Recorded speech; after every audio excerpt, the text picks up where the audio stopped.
topic খুব important, very interesting topic today. আপনারা coaching শুনেছেন, ট্রেনিং শুনেছেন, টিচিং শুনেছেন। লিখুন কথাগুলো, লিখুন কথাগুলো। আপনারা কোচিং শুনেছেন, ট্রেনিং শুনেছেন, টিচিং শিখেছেন, শুনেছেন,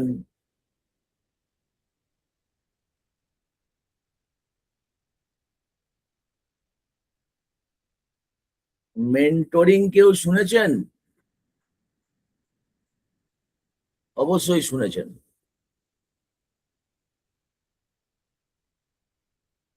মিঠুন ক্যামেরায় আসো, মিঠুন, মিঠুন ক্যামেরায় আসো।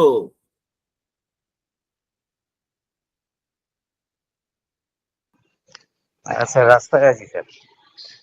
তাহলে রাস্তা থেকে বেরিয়ে যাও, বাড়িতে গিয়ে খুলো। এরকম ভাবে ক্লাস করতে দেবো না, আই এম সরি, এটা প্রসেস নয়, এভাবে করা যায় না ক্লাস। ভাঁওতাবাজি করছো, শুধু সময় নষ্ট করছো আমার এবং তোমার নিজের। এভাবে ক্লাস হয় না স্যার। এটা বোস হাউসে জানে স্যার যে আমরা চাকরি বাকরি করি, তারপরেই আমাদের কি হয়েছে? তুমি অ্যাপ্লাই করে বোস হাউসে চিঠি দেখাবে, আমি তোমাকে অ্যালাউ করে দেবো পরের দিন থেকে। যাও, আমার কথা বলে দিও, স্যার বলেছে এইভাবে দেবে না ক্লাস করবে না। ইন্টারাকশন আছে না, বোস হাউস জানে তো কি হয়েছে। তুমি কি দেখাচ্ছ, কি দেখাচ্ছ? What you show me? তুমি কি বলছো? এটা কোর্সটা আমি পড়াচ্ছি আমার মতো, আমি আমার মতো করে তোমাদেরকে বোঝাবার চেষ্টা করছি, সেই জায়গায় তুমি আমাকে বোস হাউস দেখাচ্ছ। আমার সঙ্গে কি বোস হাউস আলাদা নাকি? Is it different? বেশি গেম খেলো না, be careful, don't play the game. খেলা হচ্ছে না স্যার, না, তুমি বেশি চালাকি করো না। তুমি প্রথম থেকে একটা তৈরি করার চেষ্টা করে যাচ্ছ, গ্রুপ বানিয়েছো আলাদা করে। তোমার এই গ্রুপের কথা বোস হাউস জানে, সবকিছু জানে সে। তোমার এই গ্রুপের কথা তুমি গ্রুপ ক্রিয়েট করেছো, ঠিক আছে? শোনো, তুমি এক কাজ করো, তুমি যদি ওপেন করতে পারো তাহলে ক্লাসে থাকো। কারণ কি বলতো, আমি এখন ইন্টারাকশন করব, এই ইন্টারাকশনের সুবিধা হবে। তুমি নাহলে পারবে না, বুঝতে পারবে না কি বলতে চাইছি। তুমি কি বলতে পারবে, কথা বলতে পারবে? তুমি সাউন্ড ছাড়া কথা বলতে, রাস্তায় বসে বসে ক্লাস হয়? তোমার বিবেক কি বলে? হোয়াট তোমার বিবেকটা কি বলে সেটা বলো আগে। আপনি তো আসতে বললেন, আপনি তো আসতে বললেন, আপনি তো আসতে বললেন, আমি তো আসতে চাইছিলাম না। এইভাবে তো ক্লাস হয় না, তুমি তো শুনে যাবে ক্লাস। আমি তো সেই জন্যই আসতে চাইনি, আমি তো সেই জন্যই আসতে চাইনি, আমি ঢুকেই আপনাকে ধরতাম না, আপনি তো আসতে বললেন। আমার দেখার দরকার নেই, ক্লাসের টাইম 8টা থেকে তোমাকে অন করতে হবে। না, আপনাকে তো একটা জয়েন করতে হবে। চলো চলো, সময় নেই তোমার সঙ্গে ফালতু বকার, এত সময় নেই আমার, একদম সময় নেই আমার। আমারও সময় নেই তো হ্যাঁ, তুমি এক কাজ করো, তাহলে বেরিয়ে যাও। আচ্ছা শোনো ভালো করে কথাগুলো, মন দিয়ে শোনো। বিষয়টা হলো অ্যাটেন্ডেন্স দিয়ে তো শুধু লাভ নেই, ইন্টারাকশন করতে হবে। আমি কি বললাম যে আমরা যারা কোর্স ট্রেনিং এর সঙ্গে যুক্ত, আমরা যারা কোর্স নিয়ে কাজ করছি, কোচিং এর সঙ্গে যুক্ত, আমরা যারা শেখাচ্ছি কাউকে, আমাদের লার্নারদের আমরা যারা শেখাচ্ছি, আমাদের তো আমাদের ভূমিকাটা কি, রোলটা কি, ভালো করে বুঝতে হবে, তাই না? বুঝতে হবে তো নাকি? রোল প্লে বুঝতে হবে না? রোল প্লেতে কি দেখা যাচ্ছে? রোল প্লেতে দেখা যাচ্ছে, রোল প্লেতে দেখা যাচ্ছে যে there are different role play in the field of sports and in education. কি কি আছে? টিচিং, কোচিং,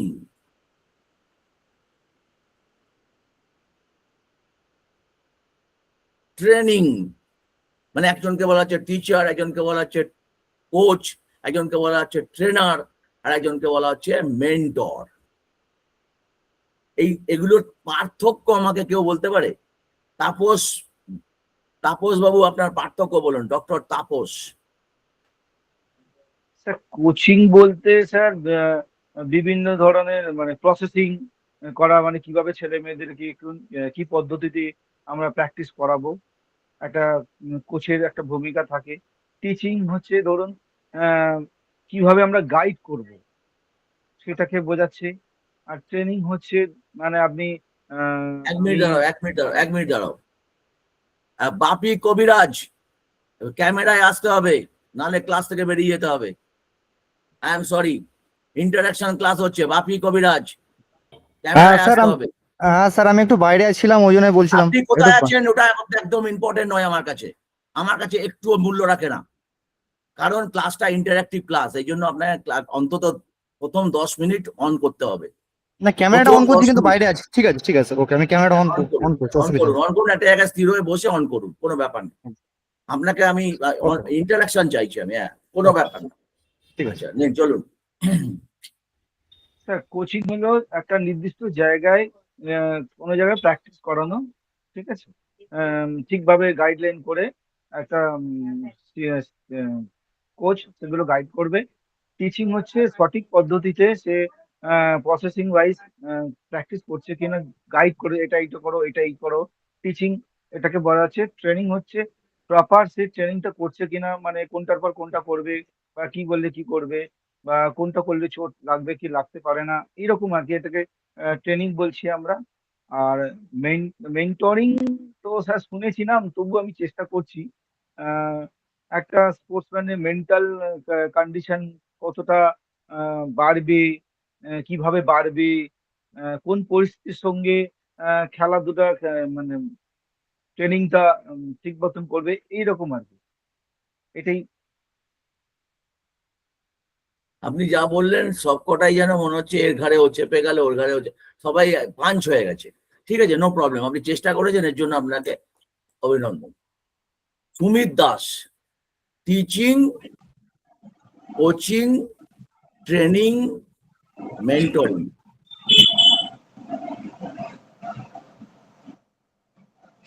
স্যার মেন্টরিং বলতে বোঝাচ্ছে যে কোনো একটা ফেল হয়ে যাবেন, পারবেন না বলতে। মেন্টরিং নিয়ে আগে না বলে আগে টিচিং নিয়ে বলুন, তারপরে মেন্টরিং এর দিকে যান। ফেল হয়ে যাবেন, না চাপ বেড়ে যাবে। স্যার টিচিং বলতে এটা বোঝাচ্ছে খেলার প্রসেসটাকে বা কোনো বিষয় যে প্রসেসটাকে ছাত্রদেরকে, স্টুডেন্টদেরকে বা প্লেয়ারদেরকে বোঝানো, টেকনিক্যালি তাদেরকে বোঝানো। এবং কোনোটার মধ্যে কি বোঝানোর অভাব আছে? আচ্ছা ঠিক আছে, তারপরে বলুন কোচিং।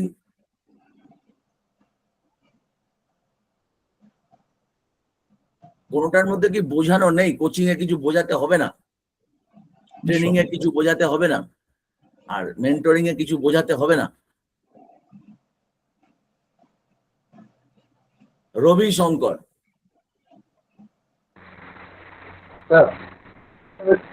টিচিং হচ্ছে আপনার যেটা শেখানো, বাচ্চাদেরকে শেখানো, ওটা হচ্ছে টিচিং। কোচিং হচ্ছে একত্রিতভাবে যত বাচ্চাদেরকে যে যিনি গাইড করেন সেই সেই প্রসেসটাকে বলা হয় কোচিং। ট্রেনিং হচ্ছে আপনার মেথডটা, যে মেথডে মানে কাউকে 1-to-1 শেখালে সেটা কোচিং বলা হবে না, কোচিং বলা হবে, একদম অবশ্যই বলা হবে। তাহলে কাউকে তুমি তাহলে শেখানো, একত্রিত বলছো কেন? মানে একত্রিত ভাবেও করা যায়, সিঙ্গেল ওয়াইজও করা যায়। ঠিক আছে, যেটা শেখাচ্ছি সেটা হচ্ছে ট্রেনিং। ট্রেনিং হচ্ছে এই আমরা যে মেথড বা প্রসেসে শেখাই, সেটা হচ্ছে ট্রেনিং। আর মেন্টর হচ্ছে আমরা মেন্টালি ভাবে প্লেয়ারদের কিরকম ভাবে তৈরি করব। সে no no no no, mentor মানে মেন্টালি নয়, মেন্টাল ব্যাপারটা অনেকটা ইম্পর্টেন্ট, কিন্তু মেন্টরিং আরো অনেক কিছু। আজকে সেটাই আমাদের আলোচনার বিষয়। আজকে আমাদের টার্গেট হচ্ছে, আলোচনার বিষয় হচ্ছে ফোর্স মেন্টরিং। বাট তার আগে তো বোঝা দরকার যে আমরা মেন্টরিং অনেক উচ্চ মার্গের বিষয়। ভারতবর্ষের টিচার আছে, ট্রেনার আছে, কোচ আছে, বাট মেন্টরের বড় অভাব। মেন্টরের বড় অভাব। এই অভাবটা কেন, কি জন্য অভাব, এটাই তো বুঝতে হবে। এই যে আমি মিঠুনকে কিছুক্ষণ আগে বললাম, স্যার বোস হাউস দেখাচ্ছে আমাকে, কি দেখাচ্ছে, যেন বোস হাউস আমার থেকে আলাদা। কি আমি কি চাইছি যে এই যে ধরো বাপি কবিরাজ রাস্তায় হেলমেট পরে দাঁড়িয়ে আছে, ও যে এই ওপেন করলো আমার সঙ্গে দাঁড়িয়ে ক্লাসটা করছে, কেন করছে? কেন করছে? এই যে মেন্টরিং এফেক্ট। বুঝেছো কথাটা? আমি তো অনলাইনে একটা নোট পড়ে নিয়েও টিচিং করে নিয়ে নিতে পারি, আমি তো ট্রেনিংও নিয়ে নিতে পারি, কিন্তু মেন্টরিং মানে আমি যাকে হেল্প করতে চাইছি তাকে সর্বাত্মক, তার বিহেভিয়ারটাও দেখা, তার চরিত্রটাও দেখা, তার ক্যারেক্টারটাও বিল্ড আপ করা মেন্টরের দায়িত্ব পড়ে যায়। সেই জন্য সেই অর্থে যে কোয়ালিফাইড টিচার সে মেন্টরেরও কাজ করে, আবার যে কোচ তাকেও মেন্টরের কাজ করতে হয়, যে ট্রেনার তাকেও মেন্টরের কাজ করতে হয়। কিন্তু মেন্টর, কোন একটা টিমে যখন মেন্টর নিয়োগ করা হয়, সে হলো এই সব কিছুর ঊর্ধ্বে, মানে তার টিচিং এক্সপেরিয়েন্স আছে, কোচিং এক্সপেরিয়েন্স আছে, তারপরে তার ট্রেনিং এক্সপেরিয়েন্স আছে, এবং তার খেলার এবং ওই বিষয়ের অভিজ্ঞতা রয়েছে। তাহলে মেন্টর একজন এক্সপেরিয়েন্স ক্যান্ডিডেট, যার বহুবিধ অভিজ্ঞতা রয়েছে, এক্সপেরিয়েন্স রয়েছে, এবং সে সেই ব্যাপারগুলোতে এক্সপার্টাইজ অর্জন করেছে। একজন টিচার সবসময় মেন্টরিং এর কাজ করতে পারবে না, একজন ট্রেনার সবসময় করতে পারবে না। কিছু মনে করো না, ফ্র্যাঙ্কলি স্পিকিং। ধরো যে ছেলেটা শুধুমাত্র উচ্চ মাধ্যমিক পাশ করে মেন্টর হতে ট্রেনিং করাচ্ছে, তার কাছে তো সাইকোলজিটা পরিষ্কার নয়, তার পক্ষে তো মেন্টরিং করাটা কঠিন হয়ে যাবে। am I right or wrong?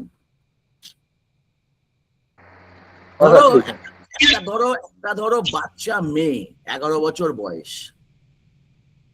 এরপরে সে অ্যাডোলেসেন্ট পিরিয়ডে, কৈশোর শেষ হচ্ছে, অ্যাডোলেসেন্ট পিরিয়ডে সে পা দিচ্ছে, তার মেনস্ট্রুয়েশন শুরু হচ্ছে।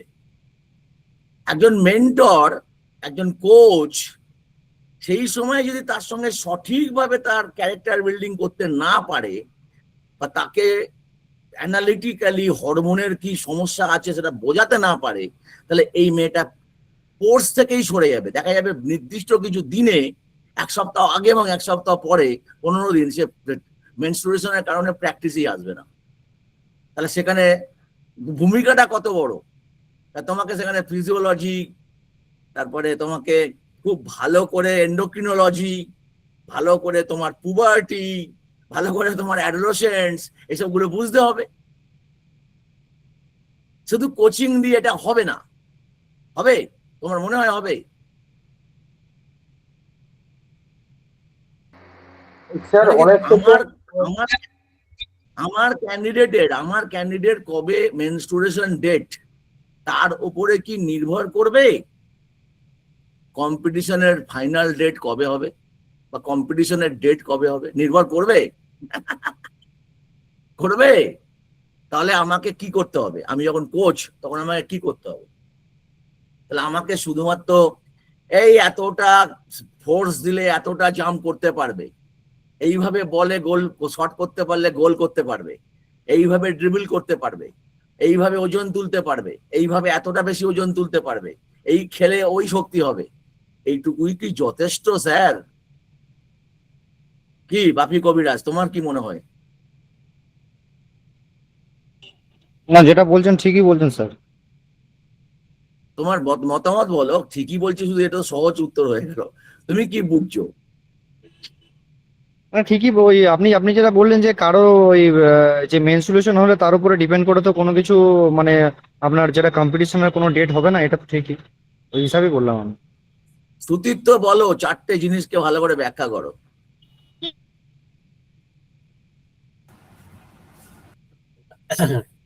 টিচিং মানে যার কাছে নলেজ আছে, আন্ডারস্ট্যান্ডিং আছে কোনো মানে স্পেসিফিক কোনো বিষয়ের উপর বা সাবজেক্টের উপর।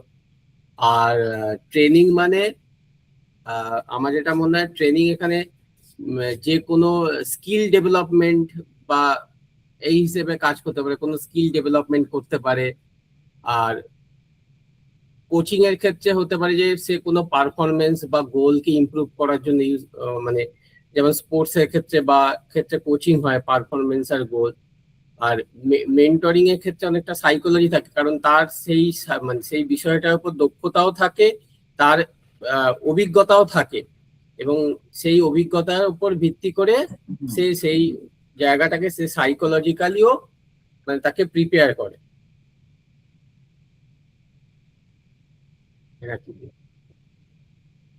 চলো, আজকে যে যা বলেছো, আমি আর বিশেষ তো এই আলোচনাটায় বেশি সময় ব্যয় করছি না, কারণ এটা খুব দুঃখজনক যে এরকম একটা গুরুত্বপূর্ণ আলোচনা করার আগে অ্যাকচুয়ালি ওরিয়েন্টেশনটা দেখতে হয়, কার কি ব্যাকগ্রাউন্ড আছে, সে কে কতটুকু বুঝতে পারছে, কার কতটুকু পারসেপশন ডেভেলপ হয়েছে, এগুলো বুঝতে হয়।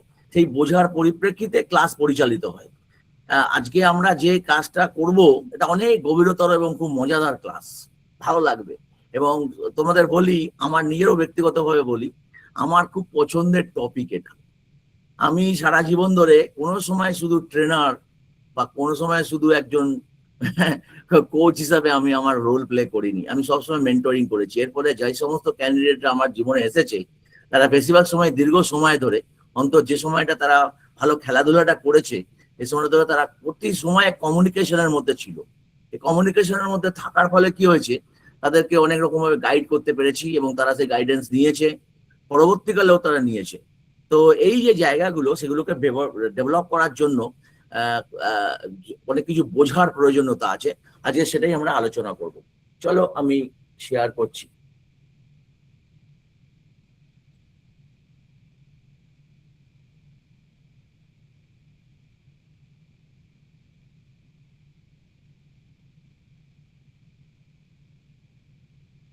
আর তোমাদের সামনে একদম পরিষ্কার করে আজকে প্রচুর ফটো দেখাবো, প্রচুর ফটো পাবে, যে ফটোগুলো সম্পূর্ণরূপে আমার জীবনের যে মেন্টরিং এর অভিজ্ঞতা সেটাকে আমি শেয়ার করব। এখানে যা কিছু তুমি ফটো দেখতে পাবে বেশিরভাগ ফটোই তুমি রিয়েল লাইফ ফটো দেখতে পাবে। এবং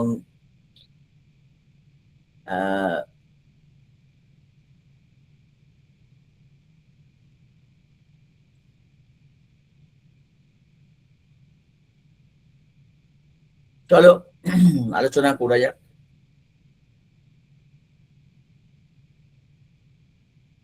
Sports mentoring. স্পোর্টস মেন্টরিংটাকে খুব ভালো করে বুঝতে গেলে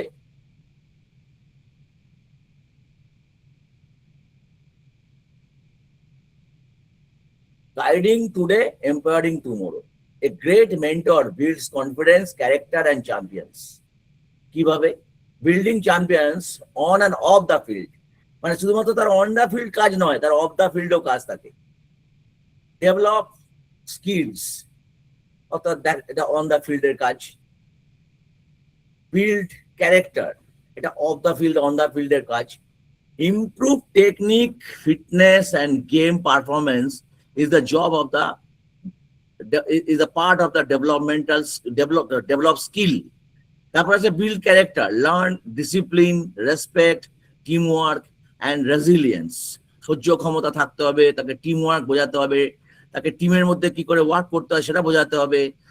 একের প্রতি অন্যের রেসপেক্ট, সেলফ কম্প্যাশন এবং কম্প্যাশন টু আদার্স, এই ব্যাপারটা অত্যন্ত গুরুত্বপূর্ণ ব্যাপার। আমি বারবার করে বলছি কথাটা, প্রতি ক্লাসেই প্রায় বলছি। অ্যান্ড লার্ন ডিসিপ্লিনের উপর অত্যন্ত গুরুত্ব থাকবে। এর ফলে তার ক্যারেক্টার বিল্ড আপ হবে। ক্যারেক্টার শুধুমাত্র ডিসিপ্লিন থেকে হয় না, respect, self respect and respect to others, team work এবং তার সঙ্গে সঙ্গে রেজিলিয়েন্স থাকতে হবে। নেক্সট আছে gain confidence, set goals, overcome challenges and believe in your self. অর্থাৎ নিজের প্রতি আত্মবিশ্বাস এবং সেটাকে বজায় রেখে ধীরে ধীরে বিভিন্ন চ্যালেঞ্জকে ওভারকাম করা এবং আস্তে আস্তে নিজের গোলের দিকে এগিয়ে যাওয়া। এই ব্যাপারে এত দীর্ঘমেয়াদী, অর্থাৎ একজন মেন্টর শুধুমাত্র একটা নির্দিষ্ট কম্পিটিশনের জন্য কাজ করে না। একজন মেন্টর, একজন প্লেয়ারের একজন মেন্টর, সে কিন্তু কাজ করে college competition followed by the state championship, state championship is followed by the national championship and then the international championship. এইভাবে ধীরে ধীরে একজন মেন্টর একটা স্তর থেকে একটা স্তরের দিকে নিয়ে যায়। Prepare for life, lessons today lead to success tomorrow. আগামী দিনে এই প্লেয়ার একজন পথিকৃৎ হয়ে উঠবে, একজন সিম্বল হয়ে উঠবে, সেই দিকে নিয়ে যাওয়া। Be more, achieve more together, অর্থাৎ মেন্টরের সাথে নিয়ে, with the right mentor potential becomes performance.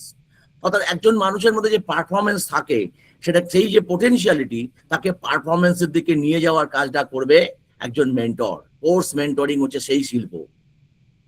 Football, basketball, athletics, cricket, swimming and more. Be a mentor, make a difference, inspire, support, transform lives. So mentoring program যদি সুন্দরভাবে করা যায়, সেই জন্য আমাদের ইনস্টিটিউটের নামও আমরা রেখেছি মাইন্ড মেন্টর ইনস্টিটিউট। এখানে যেহেতু স্পোর্টস রিলেটেড এই ধরনের অ্যাক্টিভিটিস গুলো হয় এবং জীবনের সর্বক্ষেত্রেই মেন্টরের একটা বিরাট ভূমিকা আছে। চলো আরো একটু গভীরতর পর্যায়ে প্রবেশ করার চেষ্টা করা যাক। The qualities of a sports mentor. আমাকে একটু কেউ বলতে পারবে তোমরা যে একজন মেন্টরের কোয়ালিটি কি হবে, কি কি কোয়ালিটি হবে। দেখি তোমাদের মধ্যে কেউ কেউ এগিয়ে আসো, তাড়াতাড়ি তাড়াতাড়ি তাড়াতাড়ি তাড়াতাড়ি, কামান কামান কামান,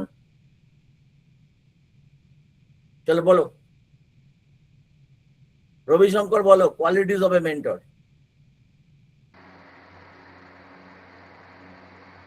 মেন্টরের কোয়ালিটি বলতে তাকে কি বলবো, হ্যাঁ, বাপি কবিরাজ বলো।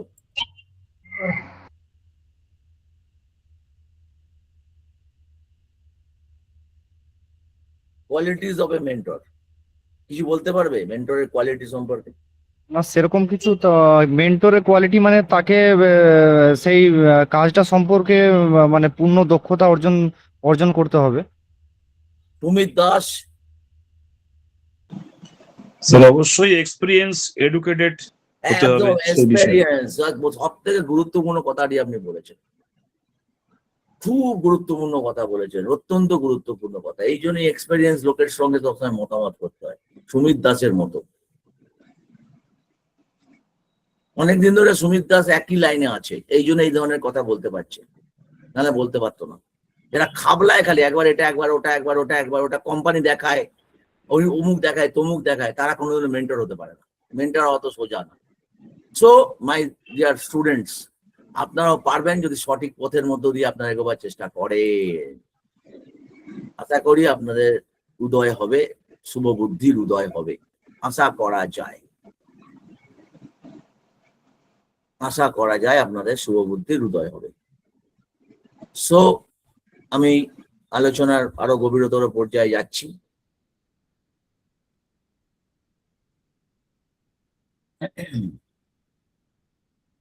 স্পোর্টস মেন্টরের কোয়ালিটি হলো লিড বাই এক্সাম্পল।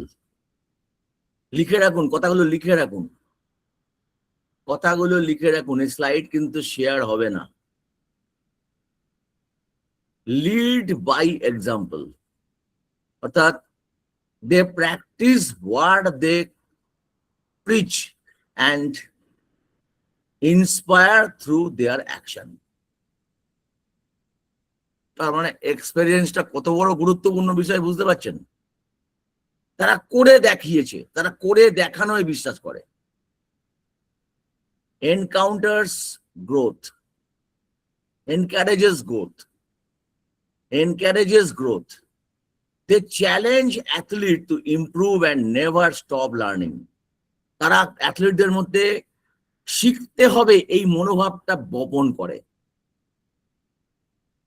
সমূহ সম্ভাবনা থাকে। আমি আমার জীবনে বহু দেখেছি অ্যাথলিটকে যারা একটু সাকসেস পাওয়ার পরে তাদের মাথা ঘুরে যায়, তারা বিভ্রান্ত হয়ে পড়ে, তারা কোচের উপর দিয়ে যেতে চায়, তারা ক্লাবকে অবজ্ঞা করে, পিতৃভূমি মাতৃভূমিকেও অবজ্ঞা করে।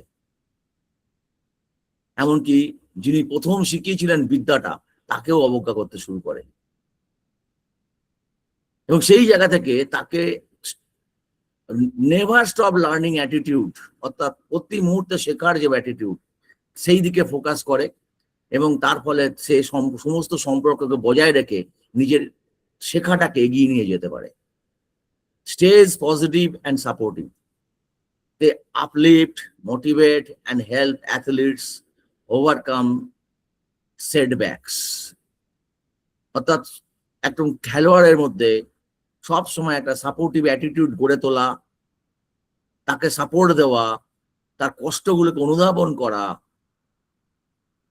তাকে ইন্ট্রিনসিক এবং এক্সট্রিনসিক যেমন যেমন প্রয়োজন, যেখানে যেমন প্রয়োজন সেরকম ধরনের অন্তর্নিহিত এবং বহির্জগৎ থেকে আনায়ন করা মোটিভেশন, ইন্ট্রিনসিক এবং এক্সট্রিনসিক মোটিভেশন ইত্যাদি তাকে দেওয়া হয় এবং সাথে সে সেটব্যাককে ওভারকাম করতে পারে। Communicates effectively, very very good. এই যে ধরো আমি তোমাদেরকে প্রতিদিন ক্লাসে আসতে অনুরোধ করি, কেন করি? এই যে কথা তোমরা যে বলছো, তোমরা যে ইন্টারঅ্যাক্ট করছো, সেই ইন্টারঅ্যাক্টের মাধ্যমে তোমরা কি দেখতে পাচ্ছ? স্লাইড দেখতে পাচ্ছ? আচ্ছা দেখতে পাচ্ছি। হ্যাঁ, তোমরা যে রোজ দেখতে পাচ্ছ যে এই যে কমিউনিকেট করছো, কথা বলছো, এই কমিউনিকেশনটা, এফেক্টিভ কমিউনিকেশনটা শুধু একজন কোচ শুধু খেলোয়াড়দের সঙ্গে তো কমিউনিকেট করে না, শুধু একজন মেন্টর, তার সঙ্গে কোচের কমিউনিকেশন করতে হয়, তার সঙ্গে ট্রেনারের কমিউনিকেশন করতে হয়, তার সঙ্গে অভিভাবকদের কমিউনিকেশন করতে হয়। আর আমি বর্তমানে ভারতবর্ষের যে সিনারিও, তাতে একজন কোচই মেন্টর, একজন টিচারই মেন্টর, একজন ট্রেনারই মেন্টর, একজন মেন্টরই কোচ, এইভাবে আমাদের ভাবতে হবে। অর্থাৎ সেই ডেভেলপমেন্টটা করতে হবে, নিজের অভিজ্ঞতাটাকে সেই জায়গায় পৌঁছতে হবে। শোজ রেসপেক্ট অ্যান্ড এমপ্যাথি, বারবার করে বলি কথাটা আমি, যে তুমি অন্যকে রেসপেক্ট দেবে। তুমি যখন ক্লাসে এইভাবে অ্যাটেন্ড করছো, তখন তুমি আমাকে ডিসরেসপেক্ট করছো, এর ফলে তোমার লার্নিং হতে পারে না। তুমি কি করো না করো সেটাই সব, তুমি তো এগুলো সব জেনেই ক্লাসে অ্যাটেন্ড করেছো না। তুমি ক্লাসের টাইমটাকে ডিসরেসপেক্ট করছো মানেই এটাই ধরে নিতে হবে যে তোমার রেসপেক্ট দেওয়ার ক্ষমতা নেই, তুমি রেসপেক্ট দিতেই শেখোনি, সেভাবে বড়ই হওনি, এবং তোমার মধ্যে কোনো এমপ্যাথি বোধ নেই। তুমি শুধু আমাকে নয়, তুমি সকলকে ডিস্টার্ব করছো। এই অ্যাটিটিউড নিয়ে তো মেন্টর হওয়া যাবে না স্যার। সেই জন্য ডিসিপ্লিন না থাকা এবং রেসপেক্ট না দেওয়া, এমপ্যাথি না থাকা, they value every individual and understand their journey. আমরা তো একটা জার্নির মধ্যে রয়েছি এখানে, না? আমরা কি জার্নি করছি? আমরা ফিটনেস ট্রেনিং শিখতে এসেছি। আমি যখন ফিটনেস ট্রেনিং এর ক্লাস করাতে বসবো, তখন আমার কি ভাবার দরকার আছে যে তোমার আজকে জিএলএ হিসাবে একটা প্রফেশন ছিল, তোমার কুমোর হিসাবে একটা প্রফেশন আজকে আছে, রাত্রি 8টার সময় তুমি মাটির ভাঁড় তৈরি করবে, আমাকে এটা ভেবে আমি ক্লাস করাবো? তোমরা কি মনে করো? কেউ সাপোর্ট করবে? সেই জায়গাটা কিন্তু বোঝানো, মানে এটা, মানে আমি এখানে কি করছি, আমি তোমাদের মেন্টরিং করছি। বাট তোমরা যখন মেন্টরিং আসছো, এই যে বোঝাবার চেষ্টাটা করছি আমি, তখন তোমাদের মধ্যে কেউ কেউ অ্যাডামেন্ট, গেম প্লে, এসব চলবে না স্যার, এসব ভালো না। আর এরা মাঠে গিয়ে ওই জিনিসটা করে, তারা মাঠে নিজের কোয়ালিটিকে বিচার করে না, তারা গিয়ে কোচ কর্মকর্তাকে ধরে নেয়, তেলায় তেলিয়ে বড় হয়ে যায়। পশ্চিমবঙ্গে এই ধরনের অ্যাটিটিউড অনেক দিন ধরে চলছে, মাঠে ময়দানে ভয়ঙ্কর। আমি দীর্ঘদিনের কাজ করার অভিজ্ঞতা থেকে বলছি, দীর্ঘদিন, লং, ভেরি লং। একটা প্লেয়ারের যে লাইফ স্প্যান, একটা প্লেয়ার মূলত ভাবে 15 থেকে 20 বছরের লাইফ স্প্যান, প্লেয়ার হিসেবে লাইফ স্প্যান তার এলিট লেভেলে পৌঁছানো, এবং তারপরে তার 35-এর মধ্যে ভ্যানিশ হয়ে যাওয়া। কোনো প্লেয়ার 40 পর্যন্ত প্লে করে। এই যে এটা, এবং ভারতীয় এনভায়রনমেন্টে, সেক্ষেত্রে 20 বছর থেকে 25 বছর লাইফ স্প্যানের মধ্যে একটা প্লেয়ার পুরো ডিস্ট্রয় হয়ে যায়, একটা প্লেয়ার তার পারফরমেন্স পুরো হারিয়ে ফেলে। তার থেকেও বেশি দিন ধরে আমি প্রফেশনে আছি, এবং সেই প্রফেশনটাকে আমি যেটা তোমাদের দেওয়ার চেষ্টা করছি, এটাকে তোমাদের বুঝতে হবে। রেসপেক্ট এবং empathetically, adaptable and patient. They just adjust to different personalities and progress with patience. তার মানে কি, যে যার যা পার্সোনালিটি রইলো, সেই ইনডিসিপ্লিন থেকে গেল, আর তাকে নিয়ে আমাকে কোর্স মেন্টরিং করতে হবে? তোমাদের কি মত? এরকম ছাত্রকে একজন মেন্টর কি করবে? সে হয়তো প্রাইমারিলি শুধরানোর চেষ্টা করবে, 1 মাস, 2 মাস, 3 মাস। ফেব্রুয়ারি, যদি ধরা হয় আমরা একটা মেন্টরিং প্রোগ্রামের মধ্যে আছি, ফেব্রুয়ারি থেকে শুরু হয়েছে, ফেব্রুয়ারি, মার্চ, এপ্রিল, মে, জুন, 4 মাস আমরা অতিক্রান্ত হয়ে গেছি। 6 মাসের মধ্যে 4 মাস আমরা অতিক্রান্ত করে ফেলেছি প্রায়। তারপরেও যদি কারোর ডিসিপ্লিন সেন্স না তৈরি হয়, তাহলে কি তাকে রাখা উচিত না ছেঁটে ফেলা উচিত? এই যে ধরো আজকে সকলেই যারা এসেছো তাড়াতাড়ি এসেছো, আপনি কবিরাজ একটু দেরিতে ঢুকেছে, আমরা তো চাইবো, এটা কিন্তু মেন্টরিং, এটা বুঝতে হবে। কিন্তু তুমি কিন্তু এখানে কিন্তু বুঝতে হবে, এটাই আমি অন্য জায়গায় আশা করব। তুমি কোথায় কি শিখেছো না শিখেছো কিচ্ছু আসে যায় না, তুমি যদি এই বিষয়গুলো না বোঝো। কারণ তুমি শুধু স্কিলের জন্য নির্বাচিত হবে না, তোমার এই কোয়ালিটিস গুলো থাকা দরকার, তবে তুমি কোচ হতে পারবে। builds confidence, they believe in athletes and help them unlock their potential। অর্থাৎ একজন একজন অ্যাথলিটের মধ্যে আত্মবিশ্বাস জাগিয়ে তোলা এবং সেই অনুসারে তার পোটেনশিয়ালের দিকে নিয়ে যাওয়া, এগিয়ে নিয়ে যাওয়া। কোথায় তার প্রবলেম হচ্ছে, এখানে মানসিক জায়গাটা অত্যন্ত গুরুত্বপূর্ণ। আর বেশিরভাগ ক্ষেত্রেই কোনো কোনো মানসিক কারণেই, আমরা সেই উপরে ক্লাসও করেছিলাম, তোমরা অনেকে অ্যাটেন্ডও করেছিলে, যে হোয়াট আর দ্য ফ্যাক্টরস, মনে পড়ে হোয়াট আর দ্য ফ্যাক্টরস একটা প্লেয়ারের পারফরমেন্সের গন্ডগোলের জন্য দায়ী হয়। আমরা একটা লিস্ট বিবরণ আমরা ডিসকাস করেছিলাম এবং তার পরিপ্রেক্ষিতে কিভাবে এগোতে হবে তারও রূপরেখা দিয়েছিলাম। এখানে হয়নি ক্লাসটা, আমরা আলাদাভাবে ক্লাসটা অর্গানাইজ করেছিলাম, আমরা এখানেও করাবো সে ক্লাসটা। Teachers life lesson, they go beyond the game and build character for life। শুধু খেলার মধ্যেই নয়, জীবনের দিকে ধাবিত হওয়া, character, fulfilment, feeling of achievement, accomplishment, এই এতগুলো বিষয়ের দিকে ধাবিত হওয়া। এই জন্য একজন মেন্টর শুধুমাত্র খেলার মাঠে প্লেয়ারকে রাখে না, তাকে নিয়ে ট্রেকিং করে, তাকে নিয়ে অভিযানে যায়, তাকে নিয়ে সাহস যোগায় এবং তাকে অনেক সময় এডুকেশনাল ব্যাকগ্রাউন্ড ডেভেলপ করার পরামর্শ দেয়। একজন কোচ সেটা সবসময় করতে পারে না, কারণ তার সেটা এখতিয়ারের মধ্যেই পড়ে না হয়তো, বা তার জ্ঞানের মধ্যেই পড়ে না হয়তো। কিন্তু একজন মেন্টর সবসময় একজন ক্যান্ডিডেটকে একাধিক বিষয় নিয়ে আরো উন্নততর নিজেকে শিক্ষণীয় করে তোলার জন্য অনুপ্রেরণা প্রদান করে। এই জন্য যেখানে দেখা গেছে যে মেন্টর আছে, সেই প্লেয়ার এডুকেটেড হয়েছে, শুধুমাত্র খেলাধুলায় নয়, সে আরো অন্য বিষয়েও নিজেকে এডুকেটেড করেছে, যেটা কিছুক্ষণ আগে আমাদের সুমিত দাস কিছুটা মেনশন করার চেষ্টা করেছেন। Creates A positive environment,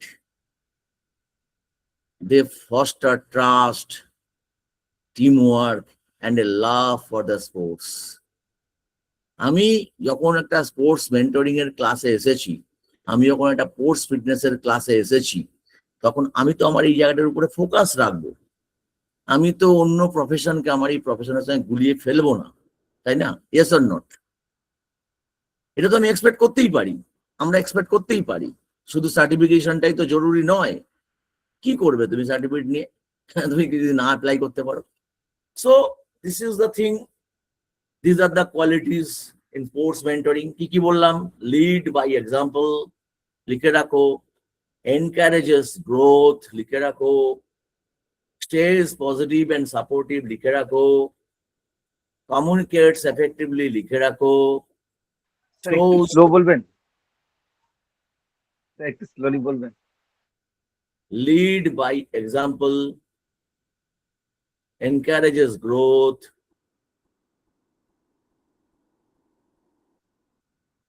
stays positive and supportive,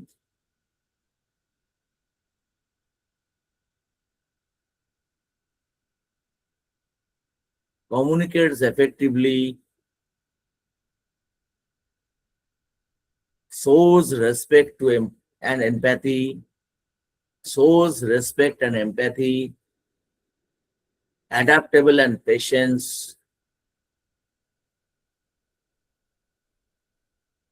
build confidence, builds confidence, teaches life lessons,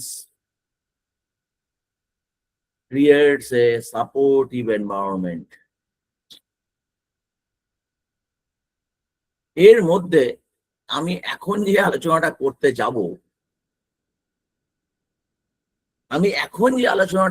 যাব, সেটা পশ্চিমবঙ্গের আলোকে, বাঙালি মেন্টালিটির আলোকে পশ্চিমবঙ্গের যে ময়দানের যে স্পোর্টস কালচার, তার পরিপ্রেক্ষিতে, সেই অভিজ্ঞতার পরিপ্রেক্ষিতে আমি একটা বিশেষ আলোচনা আজকে তোমাদের সামনে রাখছি। এটা আমার একটা খুব পপুলার লেকচার। আমি একটা কনফারেন্স এই লেকচারটা করে, আমার এটা ন্যাশনাল লেভেলের কনফারেন্স হয়েছিল। এই কনফারেন্সে এই সাবজেক্টের উপরে, ওই স্পোর্টস মেন্টরিং এর এই পয়েন্টটার উপরে আমি আলোচনা করেছিলাম। Survival mentality of coaches and team management in Kolkata Maidan, এর উপরে আমি আলোচনা করেছিলাম। এবং সেই আলোচনাটা রিসার্চ পেপার হিসাবে রিপ্রেজেন্ট করেছিলাম। এবং সেই পেপারটা কলকাতার একটি বিখ্যাত হলে অনুষ্ঠিত হয়েছিল, এবং পেপারটা সেকেন্ড রিসার্চ পেপারের মর্যাদা পেয়েছিল, সেকেন্ড বেস্ট রিসার্চ পেপারের মর্যাদা পেয়েছিল। সো আমি আজকে তোমাদের সেই পেপারের একটা সিনপসিস অংশ আমি তোমাদের সঙ্গে শেয়ার করব। It is very very important. কেন ইম্পর্টেন্ট? কিছুক্ষণ আগে আই টেক দ্য অপরচুনিটি, এই যে আমি তোমাদের সঙ্গে কিছুক্ষণ আগে রিয়াক্ট করলাম, এই রিয়াক্টে বিভিন্ন রকমের কথা উঠে এলো, এক একজন এক এক রকম ভাবে তোমরা বললে, চেষ্টা তো করলে। যারা চেষ্টা করেছো তাদের অভিনন্দন, আর যারা চেষ্টা করতেই চাওনি তাদেরকে ধিক্কার। তোমরা যারা চেষ্টাটা করেছো, তাদের মধ্যে থেকে সুমিত দাকে আজকে আমি বারবার আলোচনার মধ্যে আনছি। সুমিত দা খুব ইম্পর্টেন্ট কতগুলো জিনিস খুব সংক্ষেপে বলেছে, খুব বেশি বলতে পারেনি, কিন্তু তবু যতটুকু বলেছে সেটা খুব ইম্পর্টেন্ট পয়েন্ট। এক্সপেরিয়েন্স, যে এক্সপেরিয়েন্সটা আমি গ্যাদার করেছি সেটা আমি তোমাদের সঙ্গে মেন্টর হিসাবে আজকে শেয়ার করছি। খুব ইম্পর্টেন্ট জায়গা এটা। How the survival mentality of coaches and team management negatively affect the desired mentoring program. অর্থাৎ একটা মেন্টরিং প্রোগ্রামের যে প্রাপ্তি হওয়ার কথা, সেখানে কিছু কিছু বাধা সৃষ্টি হয়। when survival is the priority, mentoring becomes the casualty. অর্থাৎ কোন একটা ম্যাচ বা টুর্নামেন্টকে জেতাটা মেন্টরিং এর মূল উদ্দেশ্য নয়, বা শুধু কলকাতা লিগ খেলাটা মেন্টরিং এর কোনোদিনও উদ্দেশ্য হতে পারে না। মেন্টরিং একটা লং টার্ম প্রোগ্রাম, অন্তত পক্ষে 2 বছর 3 বছর 5 বছর ধরে এই প্রোগ্রাম চলবে, তবে তাকে মেন্টরিং বলা যায়। তো try to be a mentor, এবং সেটা তুমি ইন্ডিভিজুয়াল মেন্টরেরও ভূমিকা গ্রহণ করতে পারো। তার জন্য তোমার প্রচুর অভিজ্ঞতা দরকার লাগে। সো দেখা যাক সার্ভাইভাল মেন্টালিটি কিরকম ভাবে ড্রাইভ করে। Win at all costs. Survival মেন্টালিটিতে থাকে উইন অ্যাট অল কস্ট। যেমন কিনা কলকাতা ময়দান, খেলা 12টা, জিততে হবে প্রায় সবকটা, তাহলে পরের রাউন্ড, সেখানেও জিততে হবে সবকটা, তাহলে চ্যাম্পিয়নশিপ ফাইট। এইভাবে তুমি রবিন লিগ সিস্টেমে একটাই টুর্নামেন্ট, এবং একটাই পশ্চিমবঙ্গের টুর্নামেন্ট, সেটা হচ্ছে কলকাতা লিগ। এছাড়া সেই টুর্নামেন্টে আর অন্য কোনো ক্লাবের, এছাড়া কোনো টুর্নামেন্ট নেই যেখানে এই অন্য ক্লাবগুলো অংশগ্রহণ করতে পারছে। অর্থাৎ লিগ 2 মাসের, কোনো কোনো টিমের কাছে 1.5 মাসের, 15 দিনের প্রিপারেশন প্রোটোকল নিয়ে টিম কাজ শুরু করে। আমি ইস্টার্ন রেল ফুটবল টিমের যখন কাজ শুরু করলাম, 15 দিন আগে টিম দেওয়া হলো, দিয়ে আমাকে বললো টিমকে রেডি করে দাও। আমি শর্ত দিলাম, আপনার এই ডিআরএম শিয়ালদার মাঠে আর ময়দানের ওই কমন টেন্টে এই ট্রেনিং করানো যাবে না। আমি স্ট্রেট বলে দিলাম। আমাকে উত্তর 24 পরগনার একটি বিশাল স্কুলের একটা গ্রাউন্ডে ব্যবস্থা করে দিল, এবং পুরো টিম গেল। সেখানে রেসিডেন্সিয়াল ক্যাম্প হলো, 7 days রেসিডেন্সিয়াল ক্যাম্প। ক্লাবের কর্মকর্তারা বলছে যে ইস্টার্ন রেলের ইতিহাসে এরকম ধরনের দিনের 2 বেলা করে ট্রেনিং এবং এইভাবে রেসিডেন্সিয়াল প্রোগ্রাম এবং প্রত্যন্ত গ্রামে সমস্ত কিছু থেকে ডিটাচ করে এরকম ট্রেনিং হয়নি, এবং তার এফেক্টও হলো। সে বছর ইস্টার্ন রেল চ্যাম্পিয়ন্স রাউন্ড খেলেছিল। বুঝে গেল কথাটা? তো কলকাতার ময়দানে ইস্টবেঙ্গল, মোহনবাগান, মোহামেডান আর কিছু আপারের ক্লাব, এরাই খেলবে উচ্চ মার্গে। এটাই এক গল্প। সেখানে আমরা যে ফাইনাল রাউন্ড খেলেছিলাম ওটাকেই আমরা গুরুত্ব দিচ্ছি, কিন্তু that is not mentoring, that is simply coaching or training. আরো কোচেদেরও অবদান ছিল, কোচেদের যে অবদান নেই যেটা তো বলা যাবে না, কোচেদেরও অবদান ছিল, বাট আমি একজন coach, strength and conditioning coach হিসাবে এই ভূমিকাটা পালন করেছিলাম। তা সেখানে আমি আমার মতামত রেখেছিলাম, ক্লাব সেটাকে অ্যাকসেপ্ট করেছিল, এর জন্য খরচাও অনেক হয়েছিল। সো সার্ভাইভাল মেন্টালিটি ড্রাইভস কিরম করে win at all cost. Short term results become the only focus, overshadowing player development. কোনো প্লেয়ারের ডেভেলপমেন্ট হয় না ওতে। Fear of loss job, fear of losing job থাকে always.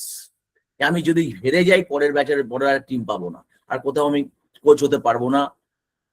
Coaching make safe short term decisions and coaches make safe short term decisions to protect their position always. তারা কোনো রকমের risk নিতে রাজি থাকে না। তারা সবসময় ভাবে যে ড্র করলেও চলবে, উইন করার দরকারই নেই। আমরা তো হারিনি, মানে হারিনি কথাটা বলাটার জন্য তারা উৎসাহিত হয়ে থাকে। পলিটিক্স অ্যান্ড ফেভারিজম অত্যন্ত ভয়ঙ্কর একটা জায়গা। Playing time is based on relationships, not on potential or growth. একজন প্লেয়ারকে টিমে নেওয়ার ক্ষেত্রে কোন প্লেয়ারকে সিলেক্ট করা হবে সেখানে অনেক সময় ফেভারিজম এবং পলিটিক্স গুরুত্বপূর্ণ ভূমিকা গ্রহণ করে। কোচেস প্লেয়ার বলে কতগুলো কথা চালু আছে ময়দানের ইতিহাসে। কোচেস প্লেয়ারের আবার কোচেস প্লেয়ার কি? প্লেয়ার তো টিমের প্লেয়ার, কিন্তু coaches player. No time for development, pressure to perform leaves no room for mentoring or teaching.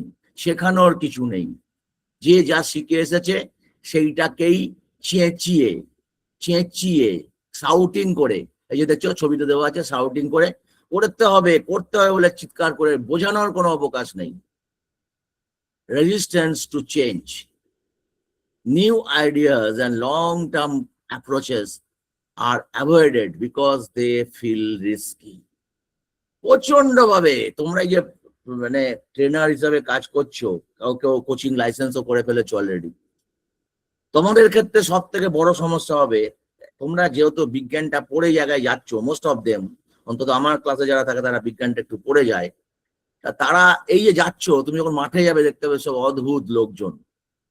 Coach দেখতে পাবে যাদের কোনো বিজ্ঞানের ধারণা নেই, তারা তোমাকে রিস্কি ফিল করবে, তারা নতুন আইডিয়াকে গ্রহণ করতে বাধা দেবে। আমি কলকাতা ময়দানে এমনও কোচ দেখেছি যে তোমাকে প্রিভেন্ট করবে, তোমাকে কাজ করতে দেবে না। এবং আরো অনেক, আমি সেগুলো আলোচনা করছি না, এর আগে আমি আলোচনা করেছি আগের ব্যাচে। একজন কোচ বিলিভ করছে, খুব ইন্টারেস্টিং, একজন লোক কোচ বিলিভ করছে ম্যাচের আগের দিন স্ট্রেচিং করলে টিম হেরে যায়, এটা তার বিলিভ। ড্রেসিং রুম থেকে টিম নিয়ে যখন বেরিয়ে গেছি ওয়ার্ম আপ করতে, 20 মিনিট বাদে যখন আমি ওয়ার্ম আপ করে ড্রেসিং রুমে ঢুকছি, তখন দেখছি ড্রেসিং রুম ধোঁয়ায় ভরে আছে, কারণ ওখানে তন্ত্র মন্ত্র সাধনা চলছিল টিম জেতার জন্য। এবং প্লেয়াররা ওই ধোঁয়ার মধ্যে প্রবেশ করলো ওয়ার্ম আপ করে, কার্বন মনোঅক্সাইড গ্রহণ করলো, আরো অনেক কিছু গ্রহণ করলো, এবং করে সে ধূপ ধুনো গন্ধক, ঠিক আছে, এইসব নিয়ে সে গন্ধকের ইয়ে নিয়ে, পয়জনাস এয়ার নিয়ে সে ড্রেস আপ করছে ড্রেসিং রুমে, এবং তারপরে সে মাঠে নামছে।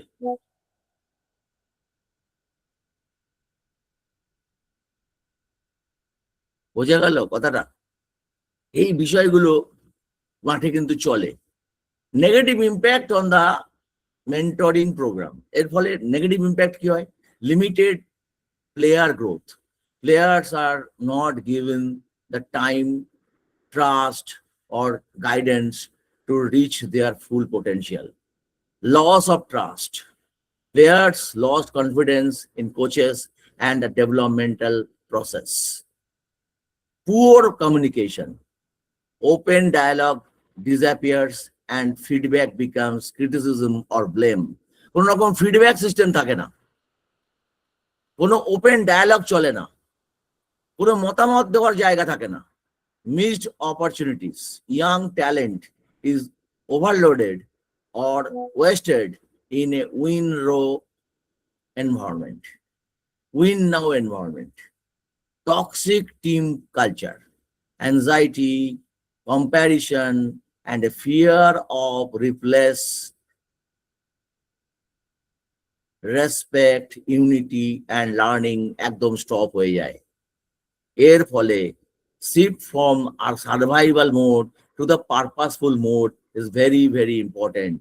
এই জন্য লং টার্ম প্ল্যানিং করে আমাদের ফুটবল, আমাদের ক্রিকেটকে এগিয়ে নিয়ে যেতে হবে। এই জন্য পশ্চিমবঙ্গ থেকে প্লেয়ার তৈরি হচ্ছে না, ক্রিকেটেও হচ্ছে না, ফুটবলেও হচ্ছে না, এবং অন্যান্য স্পোর্টসেও খুব খারাপ অবস্থা।